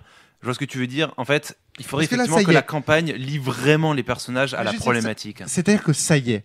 Là, au bout de 3 scénars, on est lié à la problématique. Ouais. Natacha, son personnage, il a un tatouage maléfique dont il va falloir qu'elle se débarrasse, sinon elle est en danger. Moi, je suis amoureux de Mei Fang et je dois aussi protéger les intérêts commerciaux du père de Natacha. Donc j'ai 2 liens en fait à la campagne. Tu vois, on peut imaginer ça. Mais c'est de là. Flavie, c'est quoi ton lien avec cette campagne ? Elle s'est fait bouffer une partie de son ombre. Je suis fait bouffer une partie de mon ombre et dans mon personnage, je suis fantasque et j'aime bien les aventures. Voilà, t'as envie de vivre une aventure. Exactement, les aventures ésotériques. La même motivation qu'un Néphilim, quoi. Ouais, les aventures de Madame Kali. Exactement. Mais soyons clairs, hein, moi j'adore faire ce genre de personnage. C'est quasiment toujours le même personnage que je fais quand je joue du tradi. Ouais. Et je trouve que mon personnage joué comme ça me permet toujours d'avoir une accroche dans les... Il y a une synesthésie entre ton personnage et toi en tant que joueuse. Exactement, et du coup ça me permet d'éviter des petits problèmes de réflexion sur pourquoi mon perso il est là. Elle s'en fout, elle veut vivre une aventure, elle y va. Tous les problèmes que tu as eu, Romaric, à dire mais pourquoi un avocat qui est là pour gérer des problèmes coloniaux, etc. Mais ça m'a aussi beaucoup fait rire. En fait, ce qu'il faut dire, c'est ça, c'est que le décalage en fait de l'implication des personnages et de ce qu'on faisait dans la fiction m'a aussi beaucoup fait marrer. C'est-à-dire que moi je passe mon temps à Cthulhu à m'amuser, à me marrer, à rigoler. Mais je ne rigole pas avec le jeu, je rigole du jeu en fait. Parce que c'est ridicule, un avocat qui se retrouve mêlé à des histoires de suppliciés chinois dans une obscure rue de Paris. Enfin, il y a un côté complètement décalé des personnages qui n'ont rien à foutre là. C'est comme, je sais pas, imaginez un éléphant dans un magasin de porcelaine, un avocat perdu en plein milieu d'histoires spirituelles mandchoues. Je veux dire, vous savez, dans Indiana Jones, ce moment où Marcus est au milieu des rues de... Est-ce que quelqu'un parle français ? Voilà, c'est exactement ça, un personnage de Cthulhu. C'est un peu comme un moldu au milieu d'un film avec des magiciens partout. Non, parce que ce moldu dont tu parles, donc là, en l'occurrence tu fais référence au film des Animaux Fantastiques, il représente le spectateur. Il est une porte d'entrée pour le spectateur, parce que le spectateur est un moldu. Pareil pour ton avocat. Et la question est posée à plus à la fin du film. Mais pourquoi vous êtes resté avec moi ? Mais parce qu'on t'aime bien. Ouais, donc en plus ils se moquent eux-mêmes de leur choix. Mais non, on pourra en parler plus tard de ce moldu qui est très intéressant. Il y a des liens, mais non, parce que théoriquement un avocat c'est censé avoir des moyens pour résoudre des affaires. Je pourrais faire appel à des secrétaires, je pourrais faire appel à des contacts des services de renseignement et tout ça. Et en fait, tout ce qui me manque, c'est de la motivation. Une fois que tu as la motivation, tu peux tirer sur le fil. Il y a aussi quelque chose, tu as une aversion au risque quand tu joues. Oui. Et j'ai noté que ce jeu me rendait mauvais joueur aussi. Et le fait est que du coup, tu n'oses pas essayer un jet de compétences quand tu penses que tu vas avoir plus de probabilité de le rater. Ouais, et à un moment, je sais que moi, je fais mon jet d'intimidation alors que j'ai rien en intimidation. Et que du coup, sur la fiche, j'ai 15% d'intimidation. Et Rome me dit, mais tu vas le rater. Et je fais, mais on s'en fout. Si je le rate, j'essaye. Et là, je réussis, je fais 0,6 et je me mets à crier. Mais tu vois, en fait, le truc, c'est que ça rend à chaque fois, ça rend ton personnage ridicule. Si on était cohérent dans la fiction, ton personnage serait ridiculisé.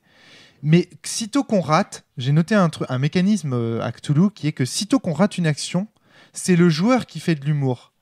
Comme pour faire oublier que dans la fiction, il était ridicule. Et je ne sais pas si je suis clair. C'est-à-dire qu'on fait de l'humour en tant que joueur, comme si ça n'a pas eu lieu. C'est en tant que joueur, moi, qui vous fait marrer, mais dans la fiction, ça n'a pas eu lieu. Bah non, dans la fiction, ça a eu lieu. Ton personnage, il s'est ridiculisé. Et moi, mon problème par rapport à ça, c'est que... Un échec, c'est pas forcément ridiculisant. Non, pas forcément. Non, je suis d'accord avec toi. Non, mais c'est tout à fait. Mais c'est un exemple, par exemple, comme le mandarin, où elle est avec son flingue.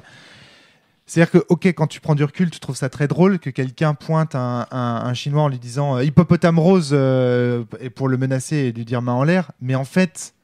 Enfin, on regarde quoi comme type de film là ? Un film d'horreur, un film horrifique, un film fantastique, ou alors un film burlesque, énergie 12. Mais le truc étant que moi j'aime bien toujours jouer, ça a toujours été un truc que j'aimais faire quand je jouais du vrai traditionnel. J'adore jouer avec les limites méta.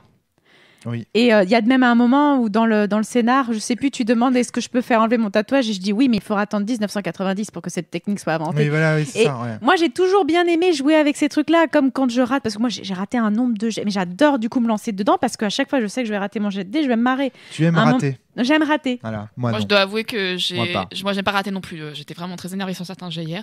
Mais oui, non, mais parce que successivement, donc je fais un échec critique en discrétion. Ah bah c'est cool, à la fin de la séquence, je vais pouvoir augmenter ma discrétion. Et bah non, quand j'essaie d'augmenter ma discrétion, je fais 0,02. Putain, mais vous pouvez bien pas être inversé quoi. Juste inverser les résultats, c'est pas possible. Enfin. Ouais.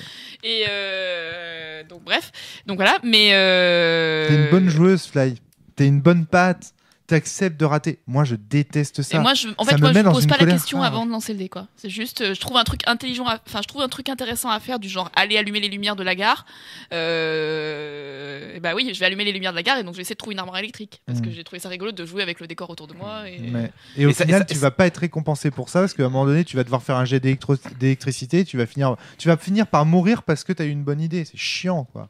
Mais ça, c'est ce qui est marrant, c'est que cette tendance de bon joueur, mauvais joueur que tu signales. On la retrouve en fait juste en regardant vos feuilles de perso. Ouais. C'est-à-dire qu'en fait, le perso de Romaric, ses scores sont à 80 minimum. C'est vrai. Parce qu'il veut que quand il tente quelque chose, il réussisse. Exactement. Et tandis que Flavie, elle aura des scores à 40 parce que comme ça, de temps en temps, je pourrais essayer. J'ai plein de scores à 20 aussi, notamment mon mandarin. Je savais quand j'ai mis 20 à mon mandarin, je savais quel genre de scène ça allait amener, ça me faisait marrer d'avance. Romaric, tu veux que je te rappelle une partie sur laquelle tu n'avais pas du tout cette frustration de rater tes tests. C'est une partie où tu jouais un commercial un peu superficiel et con, qui avait aucun score au-dessus de 40. C'était trop bien. C'est la personne détestable, incompétente, qui avait plein de trucs à 40. C'est vrai. Et du coup, à jouer, c'était un plaisir parce que tu savais que de toute façon, quand tu allais tasser un truc, c'était tellement probable que tu rates. Du coup, tu n'avais pas la pression de réussir. C'était génial. Alors, et je pense que c'est ça qu'il faut jouer à Cthulhu en fait. Ouais, alors oui et non. Enfin, en tout cas avec le système tel qu'il est, avec en fait, ça dépend dans quel. Alors en fait, le truc c'est que ça dépend dans quelle optique tu es. Là, en l'occurrence, le personnage que tu signales, c'était un personnage de one shot. Dans le one shot, on est plus dans l'archétype de la pièce de théâtre où il y a des personnages drôles, il y a des personnages caricaturaux, etc. Mais on sait que ça ne va pas avoir d'impact. Là, on est dans une campagne. Pour moi, la campagne, c'est du sérieux. Et moi, quand j'ai vu en fait le perso de Natacha, moi je me suis clairement dit ton perso, ça va être l'héroïne parce que je le trouvais cool. Du coup, moi j'ai construit un sidekick en fait. Et moi j'ai construit quelqu'un pour être fun, donc moi je savais que le toc en fait personne l'avait, du coup j'ai monté mon toc à fond parce que personne l'avait autour de la table. Et du coup, voilà quoi. C'est excellent parce que c'est exactement dans le même optique. C'est-à-dire que moi, quand j'ai créé mon avocat, je me suis dit, je serai le soutien mais aussi parce que Natacha alors, ce qu'il faut dire, c'est que Natacha a été la première à faire son perso, qu'elle avait écrit un descriptif de son personnage et qu'elle nous avait donné une photo. Et Flavie et moi, on a fait notre personnage ensemble. On l'a construit finalement autour du personnage de Natacha qui avait été la première à... Je sens qu'on va découvrir des trucs moches parce que vu la gueule que tu fais, on va découvrir des trucs affreux. J'ai pas du tout pensé comme ça, parce que comme pour moi on jouait tous des notables, on était, bref. Tous indépendants quelque part, les uns des autres. Mais voilà, c'est rigolo. Moi j'ai construit un perso pour m'amuser en fait, pour être l'atout drôle du film, comme le Moldu dans les créatures imaginaires quoi. Moi j'ai construit mon perso comme ça pour me marrer et pour. Oui, c'est vrai. En plus c'est un personnage excentrique, etc. Alors que moi, c'était quand même un personnage un peu plus sérieux. J'avais quand même l'intention de faire quelque chose d'un peu plus sérieux. Mais bon, passons. Une chose est sûre avec moi, c'est que passer un certain temps de jeu, je deviens mauvais joueur. En fait, si je suis fatigué, je deviens mauvais joueur. Ça, c'est sûr. C'est-à-dire que même à Magic, si tu me fais jouer à Magic pendant des heures et des heures, au bout d'un certain moment, ou au Val, au bout d'un certain moment, je m'épuise. Et là, à partir du moment où je suis fatigué, je deviens mauvais joueur. Résultat, à la fin du 3e scénar, il y a un moment donné où j'en avais marre de tout rater, j'en avais marre d'être inutile. Je me suis levé, j'ai fait le mauvais joueur, etc. Et là, ça a mis quand même carrément un coup d'arrêt. T'étais pas plus utile que moi. C'est juste pour dire que ça a mis un coup d'arrêt. Je suis désolé parce que j'ai nuit au Maelstrom pour le coup. Parce que là, à ce moment-là, vous vous êtes dit putain, mais en fait, Rome, il se fait chier depuis le début parce que j'ai dû dire. Moi, je me suis demandé est-ce qu'on leur propose pas d'arrêter en fait et d'arrêter les frais parce que si ça plaît pas du tout à Romarix. Ah non, alors pas du tout, justement. Je t'ai même proposé de genre, ok, t'es frustré parce que tes compétences servent pas du tout. Est-ce que tu veux en changer un petit peu? C'est parce que je suis excessif. C'est-à-dire que là, je suis mauvais joueur et en plus, je suis excessif. C'est-à-dire qu'en plus, je vais dire de toute façon, c'est de la merde depuis le début ce truc-là, alors qu'en fait, ça fait juste 5 minutes que je m'ennuie. Ça c'est tout moi. Ça c'est tout moi. Les auditeurs on a eu une grosse discussion après Rome et moi où je lui ai dit mais de toute façon avec toi c'est toujours tout noir ou tout blanc, t'es pas capable de parler modérément. Et avant de m'endormir, j'ai dit de toute façon je vais arrêter le jeu de rôle, je suis trop mauvais. Non, t'as pas dit ça, t'as dit je vais arrêter le jeu de rôle et Magic, de toute façon je suis mauvais joueur, j'arrête le jeu. Et maintenant tu perds au jeu quoi. Putain, j'ai perdu le jeu. Et là, il a entendu mon rire un petit peu sardonique dans la chambre. Honnêtement, quand je suis fatigué, je dis que j'ai vraiment que de la merde. Enfin, il faut pas. Et c'est ce que je lui ai dit. Je lui ai dit et maintenant, chers auditeurs, vous comprenez enfin tous les podcasts des saisons précédentes. Ta-la-la, ta-la-la. Je veux dire, on a tous nos faiblesses. Comme dit très bien Fabien, il n'y a que les gens qui n'ont pas de mains qui ont les mains propres. Je pense qu'on a tous nos faiblesses. Quand on est fatigué, on dit tous de la merde. Les petites phrases, tout ça. Mais tu m'as beaucoup fait rire, le j'arrête Magic et tout. Et je te la mais oui, c'est ça. Ouais, mais je suis t'arrêtes le jeu, toi. Quand je suis mauvais joueur, je suis vraiment pitoyable. Et ensuite, du coup, j'ai entendu dire ouais, je sais, je suis moche. Bon, ça va, on arrête peut-être. On reparle de Cthulhu. Donc, moi j'ai adoré cette troisième scénar. Et pourquoi ? Parce qu'il y a une énorme scène. La scène en fait, finalement tous les gentils la scène finale contre tous les méchants. C'est ça en fait. Il y a les méchants avec les séides de dans la gare, c'est ça ? De Sigfong Lee, exactement, dans la gare. Qui sont dans la gare, qui ont pris la gare, qui ont des ombres avec eux parce qu'ils ont invoqué un énorme esprit d'ombre grâce à un cerf-volant suspendu en décoration devant la gare, dans le hall de la gare. Enfin, c'est un autre pistolet de Tchekhov qui a été lancé il y a super longtemps. Et ça, c'est vraiment un des avantages. Je trouve qu'il y a plein de trucs qu'on va pouvoir utiliser au fur et à mesure de la campagne. Et surtout, il y a un truc quand on arrive à la gare que tu as fait avec la photo que j'ai trouvé trop cool. On voit un Américain, il y a la photo de l'Américain, je ne sais plus comment est-ce qu'il s'appelle. Attendez, je vais retrouver Stuart Tanner. Stuart Tanner. Et donc Adrien remet Stuart Tanner en disant vous voyez Stuart Tanner, et là Adrien décrit en fait Stuart Tanner qui se fait défoncer la face par l'ombre, et là Adrien décroche la photo et la laisse tomber le long de l'écran. Et il tombe à terre. Et là la photo s'éclate et j'ai trouvé ça trop cool. C'est vraiment des trucs que tu peux faire. J'ai hésité à la déchirer en fait. J'ai vraiment hésité à la déchirer. Quand même, un peu de respect. On joue pas à Pandémie Legacy. Hein. Mais après, je me suis dit, bon, peut-être que je la referai jouer à d'autres gens un jour. Donc voilà, mais j'y ai pensé.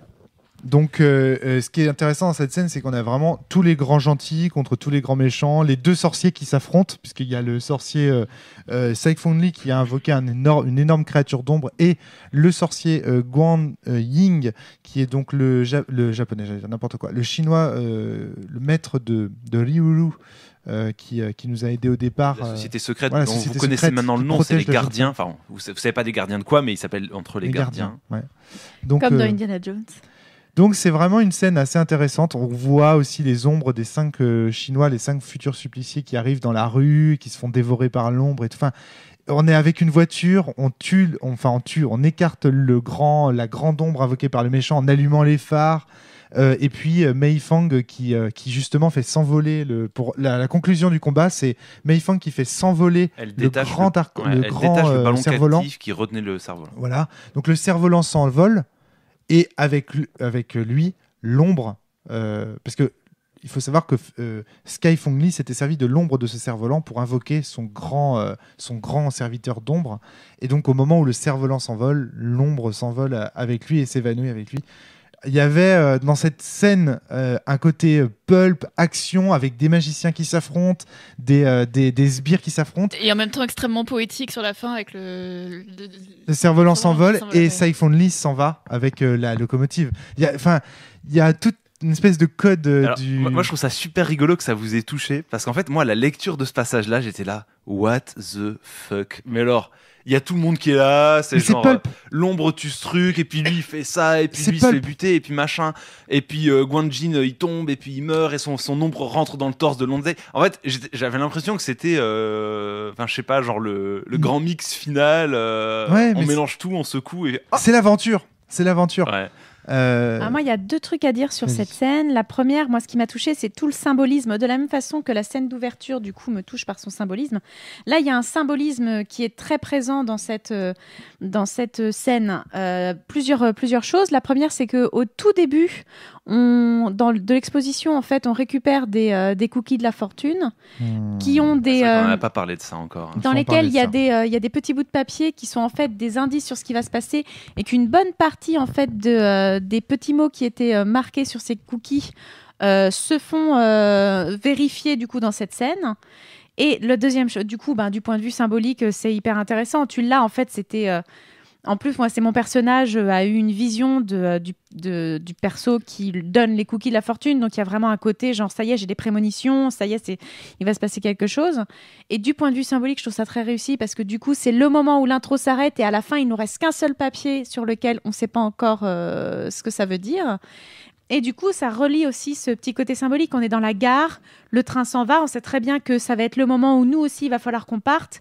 Au moment où, du coup, ce ballon se détache et on sait que c'est le symbole, en fait, que les PJ vont devoir partir. Ouais, du point de vue symbolique, c'est extrêmement réussi.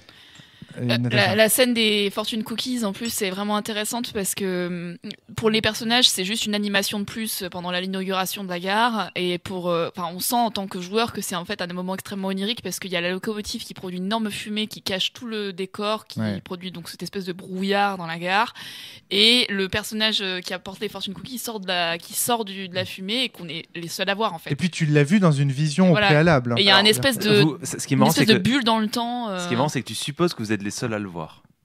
Mais en fait, on a l'impression. Vous avez demandé à personne. Il n'y a qu'à nous qui l'offre des cookies de la fortune et je me suis même demandé jusqu'à quel point c'était pas une incarnation du MJ dans le jeu. Si, complètement.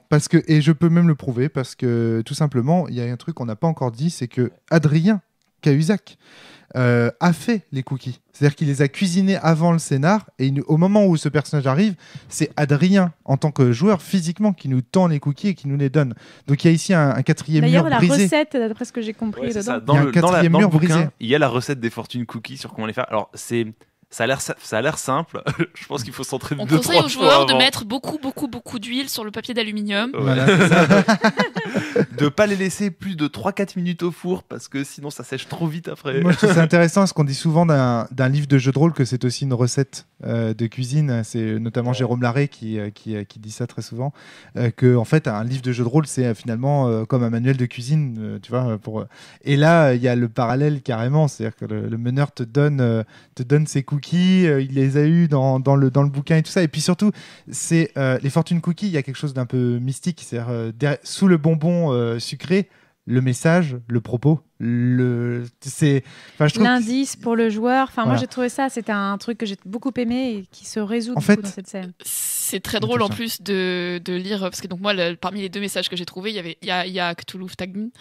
Donc je sais très bien prononcer en tant que rôliste, lectrice de Lovecraft, tout ça, parce qu'on le prononce tous de la même manière. A priori. Et donc il fallait que moi Natacha je lisais c'est rigolo tout ça, et moi il fallait que je le lise dans mon personnage et de le défier. C'est bizarre, on ne sait pas du mandarin, c'est une langue étrange que je découvre et donc que tu lu. J'ai eu cette sensation, c'est un peu comme dans cette scène m'a fait penser à Hurlement parce que c'est une scène qui est entre la réalité et le jeu de rôle. C'est comme si la réalité donnait des cookies dans la fiction. Enfin, tu sais, il y a un côté un peu les mondes qui s'entremêlent.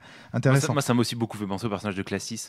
Oui, je voulais pas le dire. Il faut savoir que Adrien a l'habitude, quand il cuisine pour ses tables, de faire apparaître la nourriture sur la table des bugs en tant que Classis. Ouais, et du coup, des fois, il arrive avec son cuitasse des bananas et il y a des bananes flambées dans l'assiette. Moi, ce qui caractérise, je trouve, cette campagne, depuis le début qu'on en parle, c'est le raffinement. C'est-à-dire que c'est de l'horreur raffinée.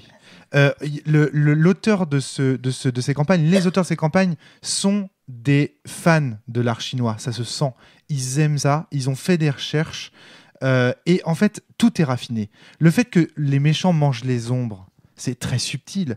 Quand on voit les 5 suppliciés au départ, les supplices, c'est pas comme dans Jack l'Éventreur, des couteaux dans la bouche, et puis alors tu vois du sperme dans les yeux. Et puis ça dégouline de substances verdâtres dont on sait pas trop ce que c'est. Voilà, je trouve l'horreur occidentale, c'est de la boucherie, c'est de la merde. L'horreur asiatique, c'est raffiné. Silent Hill, l'horreur de Silent Hill, l'horreur japonaise dans les jeux vidéo japonais, c'est toujours raffiné, c'est des esprits, c'est malsain. Ring, c'est raffiné. Il y a 2-3 moments dans Ring. Moi, j'ai une nuance à faire sur certains films coréens que j'ai vus aussi, mais en tout cas, je trouve que l'horreur dans cette campagne. Je pensais à Old Boy. Sans parler du cinéma, alors excusez-moi, je me suis un peu égaré.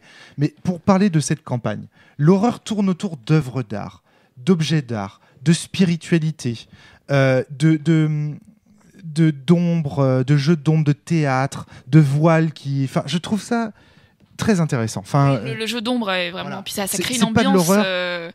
Là, ça change des tentacules, quoi. Ben oui, et voilà, là, pour le coup, on est vraiment dans la notion de fantastique où on hésite entre l'explication rationnelle et l'explication surnaturelle. Il y a toujours moyen de pouvoir retomber sur ses pattes, en plus, comme tu dis, disons, non, j'ai peut-être mal vu l'ombre ou quelque chose comme ça. Et puis moi, d'un point de vue purement esthétique, je suis pas tant touchée que ça, moi, par le Moyen-Âge chinois ou les grands trucs japonais. Moi, je trouve que l'époque du XXe siècle, et c'est vraiment une période que j'aime beaucoup, en fait, même à cet endroit-là, je veux dire, dans le monde entier, je trouve que c'est une période qui est foisonnante, où du coup, les choses de l'ancien monde sont réinterprétées à l'aube de l'industriel. Et on retrouve ça, je trouve, un petit peu dans cette campagne où l'industriel réinterprète finalement le passé pour pouvoir le faire revenir sous une autre forme. Puis ce que j'ai bien aimé aussi, c'est qu'il y a des petites touches comme ça d'étrange, de monstruosité. Par exemple, quand la guide décrit les objets, elle explique qu'on a du mal à savoir de quelle période ou de quel art il s'agit parce que c'est des objets eux-mêmes hybrides et donc monstrueux en fait. Alors ça, c'est moi qui ai improvisé ça. Ah bon. Ça nous a beaucoup plu. Ok, c'est chouette. Mais ça veut dire que quand même la campagne t'a imprégné et a su te faire improviser des choses attendues, tu vois. Donc c'est intéressant quand même. En tout cas, voilà. Il y a tout un travail sur la fumée, sur du coup la monstruosité aussi de l'industriel. Sur la monstruosité de l'administratif, quand on lit le journal et que Longsdale explique qu'il s'est retrouvé à éviter à prendre des trains, à être malade, à devoir éviter pas mal de points de contrôle, etc. On découvre ça et je trouve ça, moi ça me touche beaucoup et c'est quelque chose qui me touche pour le coup beaucoup plus que les Wuxi ou je sais plus quoi. Wuxia, c'est ça. Royaume combattant.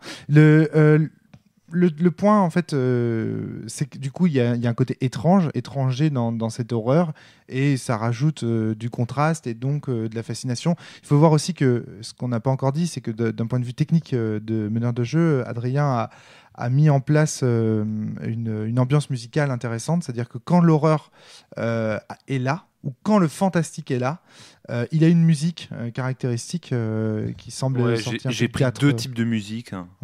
Une qui est dédiée vraiment à certaines scènes et l'autre qui est pour les scènes horreur fantastique plus génériques, entre guillemets.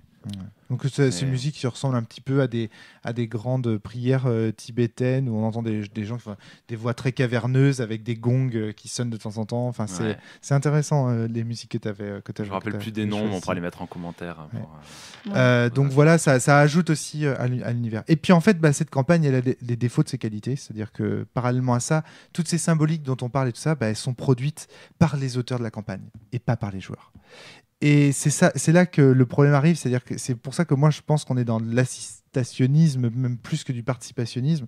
C'est qu'en fait c'est une très belle campagne, on la voit se déplier sous nos yeux, on voit que l'auteur de cette campagne est vraiment quelqu'un de très talentueux, qu'il a vraiment travaillé et tout ça, mais quelle place pour les joueurs là-dedans en fait? Moi je pense que là pour l'instant on a vécu une intro et que le moment où on va devenir plus libre, c'est le moment où on va partir. En tout cas, moi, c'est l'impression que j'ai. Et du coup, comme j'ai l'impression d'avoir vécu une intro, j'ai assisté à une très belle fiction. J'insiste sur le mot fiction parce que pour le coup, j'ai pas eu l'impression de pouvoir la transformer plus que ça. Mais voilà, je pense que ça va venir après. D'accord. Alors moi j'ai une question du coup pour rebondir là-dessus, vu que j'ai jamais joué d'autres grandes campagnes de Cthulhu, Romaric, dans les autres grandes campagnes de Cthulhu, est-ce que c'est l'impression qu'a Flavie se réalise, c'est-à-dire que les premiers scénars sont un peu de l'intro et qu'après on devient de plus en plus libre, ou est-ce que ça reste quand même un train qui nous guide tout du long? Alors ça dépend lesquels. Alors moi par exemple, une campagne comme les masques, tu as énormément d'éléments en fait, et tu as des aides de jeu sur la table, c'est-à-dire que tu vas avoir beaucoup de papiers, beaucoup de documents. Et en fait ce qui est intéressant, c'est que tous les documents te sont donnés au départ. Et si j'ose dire, tout est dit. C'est-à-dire que tu as déjà quasiment tous les éléments pour faire... Donc les joueurs autour de la table sont en situation de maelstrom ou de brainstorm autour des documents. Ils sont là en train de se dire, alors attends, lui, ça doit être lui, il est relié à lui, là, il va y avoir ça à faire. Donc, on va aller là pour vérifier notre hypothèse. Et en fait, on est dans les masques de Nyarlathotep, on est vraiment dans de l'enquête sur des documents et du voyage pour la vérification des hypothèses données ou alors pour l'obtention de nouveaux indices, évidemment. Mais en gros, on est vraiment dans de l'enquête, si j'ose dire, a priori, parce que tu as tous les documents et voilà. Ça, et c'est hyper bien parce que du coup, tu participes. Enfin là, c'est presque un bac à sable, les masques de Nyarlathotep. J'exagère à peine en disant ça. C'est-à-dire que tu fais les choses dans l'ordre que tu veux. Alors après, quand tu décides d'aller à un endroit, là, il y a un certain nombre d'événements qui sont déclenchés et compagnie. Et tu peux même rater des événements. Il y a des choses qui peuvent se passer dans ton dos. Les méchants, en fait, ils ont un agenda. Et donc, du coup, il se passe des choses pendant que toi, tu fais des choses. Je trouvais ça génial. C'est pas ma campagne préférée.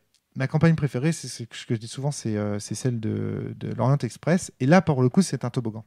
Mais ça se justifie vachement bien parce qu'on est, encore une fois, c'est un train. On est sur des rails. Et la campagne, elle est sur des rails. Et en fait, aussi vrai que quand tu es dans un train, tu regardes le paysage défiler.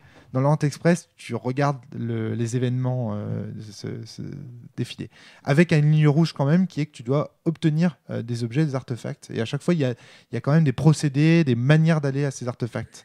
Alors, et c'est là que c'est intéressant, c'est que quand même, par rapport à ces artefacts, il y a très peu d'artefacts que tu obtiens de façon automatique par une voie et une unique voie. C'est quand même aux joueurs de dire comment ils vont réussir à récupérer l'artefact. Donc, tu as quand même énormément d'espace de créativité. Et puis, tu as de l'enquête. Chaque fois que tu récupères l'artefact, tu récupères des informations sur les sociétés secrètes qui cherchent eux aussi à récupérer cet artefact. Et donc, tu es toujours en train de te dire, mais lui, ça se trouve, c'est un gros salaud, il nous entube parce qu'il est avec un tel, il travaille pour telle société secrète. Donc, tu as énormément de réflexion quand même, tu as du suspense, tu as de l'enjeu. Là, par exemple, dans cette campagne, moi, je trouve pas. Pour l'instant, hein, comme dit Flavie, moi je suis d'accord avec Flavie pour dire que c'est une introduction. C'est exactement comme les premiers scénars de Sens Renaissance ou les premiers scénars. Tu vois, je me sens très concerné par ces affaires. C'est ça, c'est-à-dire c'est des scénars où au départ tu montres l'univers. Voilà, on va parler de ça. Et là, ça c'est très bien fait. Le musée, tout ça, on voit, on a les grandes pistes en fait de recherche. Présenter les grands personnages. C'est ça. Et ça me fait penser à un truc aussi. Ça va commencer là, je pense. Du coup. Je pense comprendre pourquoi on ne joue pas finalement des gens qui viennent de Chine ou qui ont plus que ça des rapports avec la Chine. C'est parce que quand on va arriver là-bas, Un des gros soucis qu'on peut voir en fait dans les scénarios où on est censé être chinois ou ce genre de choses, c'est qu'on est censé savoir manœuvrer un rituel ou des codes moraux qu'en fait on ne sait pas manœuvrer et au final on fait de la merde quoi. Parce qu'on n'est pas chinois donc de 1930 ou par exemple au Moyen-Âge, donc on manie mal les codes, alors que là le fait qu'on soit des occidentaux qui vont aller là-bas, on va pouvoir ça va être justifiant. C'est pas grave si on n'a pas les codes moraux, puisque de toute façon, on est occidentaux. Du coup, ça va nous permettre aussi de ne pas être obligés d'avoir par cœur cette morale. Et, ce que tu sais, c'est la synesthésie. Mais on est comme Marcus, encore une fois, comme dans Indiana Jones 3, donc la dernière croisade. On est comme Marcus, perdu dans les pays arabes, ne sachant pas parler, etc. Des pays étrangers dont on ne connaît pas les cultures et compagnie. Oui, d'accord. Mais le problème de ça, c'est que ça fonctionne bien pour de l'humour en littérature, mais quand tu es un joueur et que tu veux pouvoir actionner des leviers, le fait de ne pas avoir de bras et de ne pas savoir quel levier tu actives, ça te dépossède de ta responsabilité et ça crée de la frustration. Moi, pour le coup, comme je l'ai dit tout à l'heure, j'ai créé un sidekick humoristique, je vais me délecter de faire de la merde. Bah oui. Je vous le dis tout de suite. S'il le veut, moi, je vais me marrer. Les codes moraux, les machins, je pense que je vais jouer à fond l'occidental qui comprend rien. Enfin, je sais pas encore comment ça va se passer, mais je pense que je vais me marrer à fond. Moi. Mais tu vois, je suis pas sûr que l'auteur de cette campagne serait très heureux d'entendre des joueurs. On sait pas. Mais dire ouais, je vais me marrer quoi. Tu vois, ça se trouve, il a plutôt envie justement d'attirer l'attention sur l'horreur on peut faire les deux. Le raffinement. On peut rigoler. Enfin, j'ai parlé du symbolisme, etc. Maintenant, moi, pour le coup, je joue à Cthulhu. J'ai créé un truc humoristique. Non, mais évidemment qu'on peut faire les deux et on peut aussi s'amuser à réfléchir et compagnie. Ça, c'est évident. Il n'y a pas d'opposition entre l'amusement d'un côté et de l'autre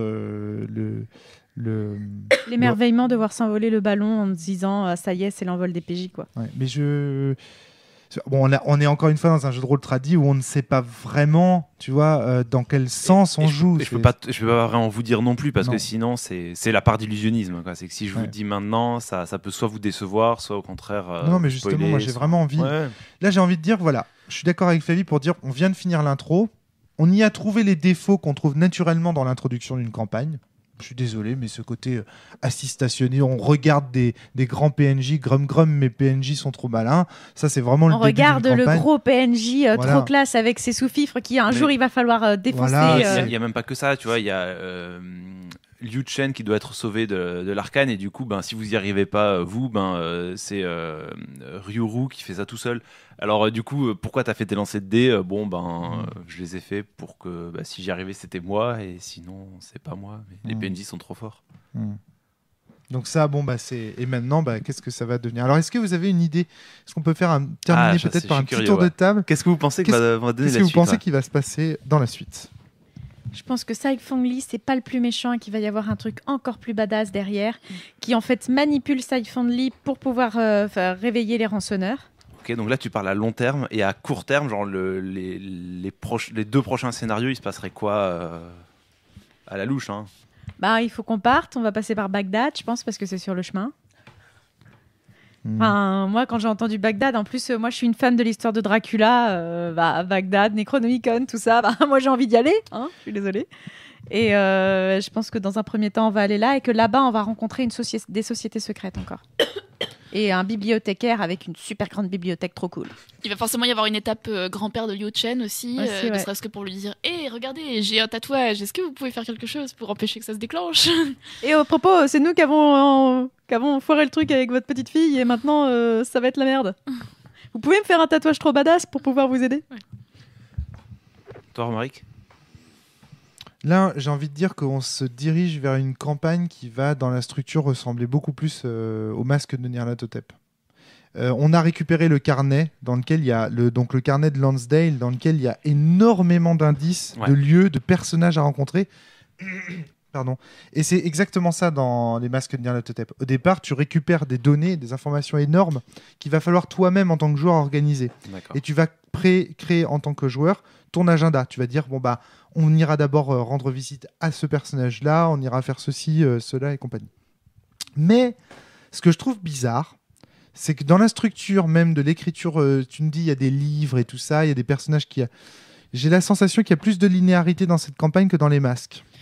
Moi, j'ai la sensation que ne serait-ce que parce que de toute façon, notre voyage va forcément durer plusieurs jours. Et le transsibérien. Et qu'il il y a des choses qu'on perd après le transsibérien. Il y a des choses qui vont peut-être ressembler, enfin, j'en sais rien, j'ai pas fait la campagne, mais qui vont peut-être ressembler à l'Orient Express parce qu'on sera sur des rails pendant un petit moment, même si c'est pas tous les scénarios, quoi. Ça se trouve, cette campagne, c'est une espèce d'énorme foutraque dans lequel le type a mis toutes les campagnes de Cthulhu. C'est-à-dire qu'il va y avoir le petit passage Masque de Nyarlathotep, le petit passage Orient Express à travers le transsibérien. Dans la contrée des il rêves. va dévoiler, il va montrer tout son amour de l'univers de Cthulhu. En tout cas, ce qu'on peut dire, c'est que là, à ce stade, on sent qu'il y a un amour de l'univers de Lovecraft Il va y avoir des grosses questions politiques aussi, parce que donc on n'arrête pas de nous redire que il y a entre les nationalistes et les communistes, il y a des rivalités, que les Japonais commencent à mettre leur nez dans l'histoire, et que du coup il y a 3 instances au final politiques qui s'affrontent de la même manière qu'il y a 3 instances mystiques en quelque sorte. Et d'un point de vue purement personnel, pour mon personnage, j'espère, je regarde Adrien avec des petits yeux doux. J'espère sincèrement que mon personnage va être capable de manipuler des ombres à la fin, quoi. Juste, j'ai trop envie d'être trop badass. Alors là, du coup, je rebondis sur ça. C'est la question suivante que je voulais vous poser.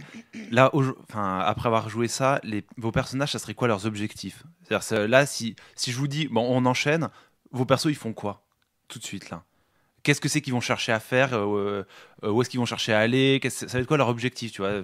A priori, vous sentez bien que vous allez devoir aller en Chine, mais vous allez aller où ? Vous allez essayer de voir qui, de faire quoi ? Ça va être quoi votre premier ? Relire le journal intime de Lonsdale. Ça c'est en tant que mais on voit bien que c'est en tant que joueur.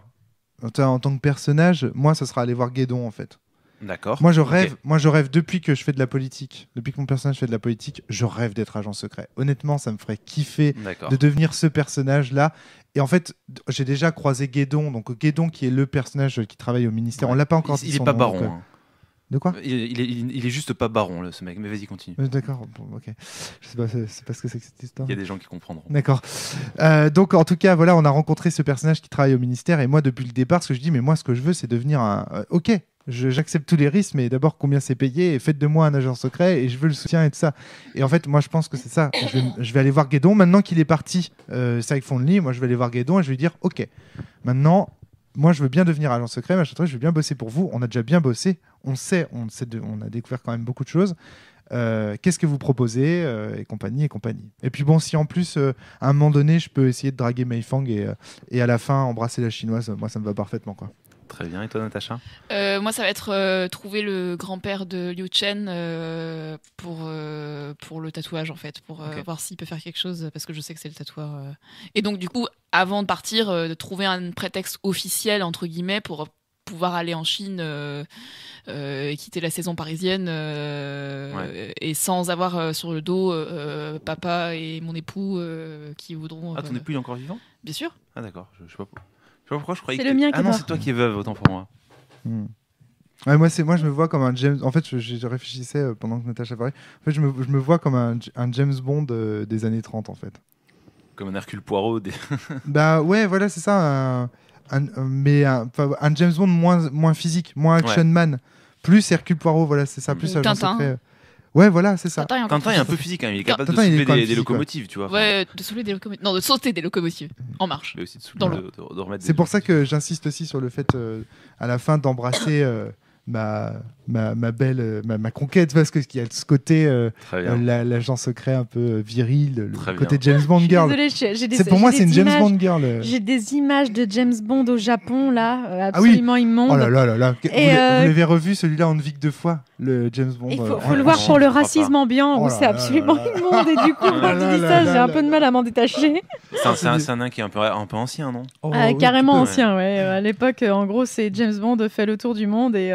Oui, mais c'est ça. Et amène avec lui les stéréotypes anglais. Ouais, c'est ça. Et puis, oui, puis il y a le côté, la réalisation elle-même, c'est-à-dire la façon dont les ninjas sont présentés. Ce sont les ninjas. Il y a un côté vraiment ultra archétypal. Ça a l'air sympa. C'est limite. Faut le revoir. On a eu des fous rires nerveux. Mais la musique est très bien. La musique de John Barry. Ça, c'est du top. Et du coup, quand tu parles de ça, moi, je peux pas m'empêcher d'avoir ces images-là en tête. Et du coup, depuis tout à l'heure, je suis là. Mais c'est ça. Mais on est là-dedans. Pour moi, on est dans ce code-là. Si on joue des Occidentaux qui allons en Mandchourie, dans un lieu étranger, si on veut respecter les codes que tu as signalé tout à l'heure, ce côté un peu décalage de l'occidental qui arrive, c'est moi que v'là le colonisateur, etc., il faut aller dans ce genre de canon esthétique, je pense. Et toi, Fly, du coup, tu te vois comment là ? J'en ai aucune idée. Bah oui, parce que tu navigues. Moi, je pense qu'il faut que toi c'est. Oui, si, ton objectif, c'est d'apprendre de la magie finalement. Ouais, que ce soit apprendre de la magie. Vraie magie. Ouais.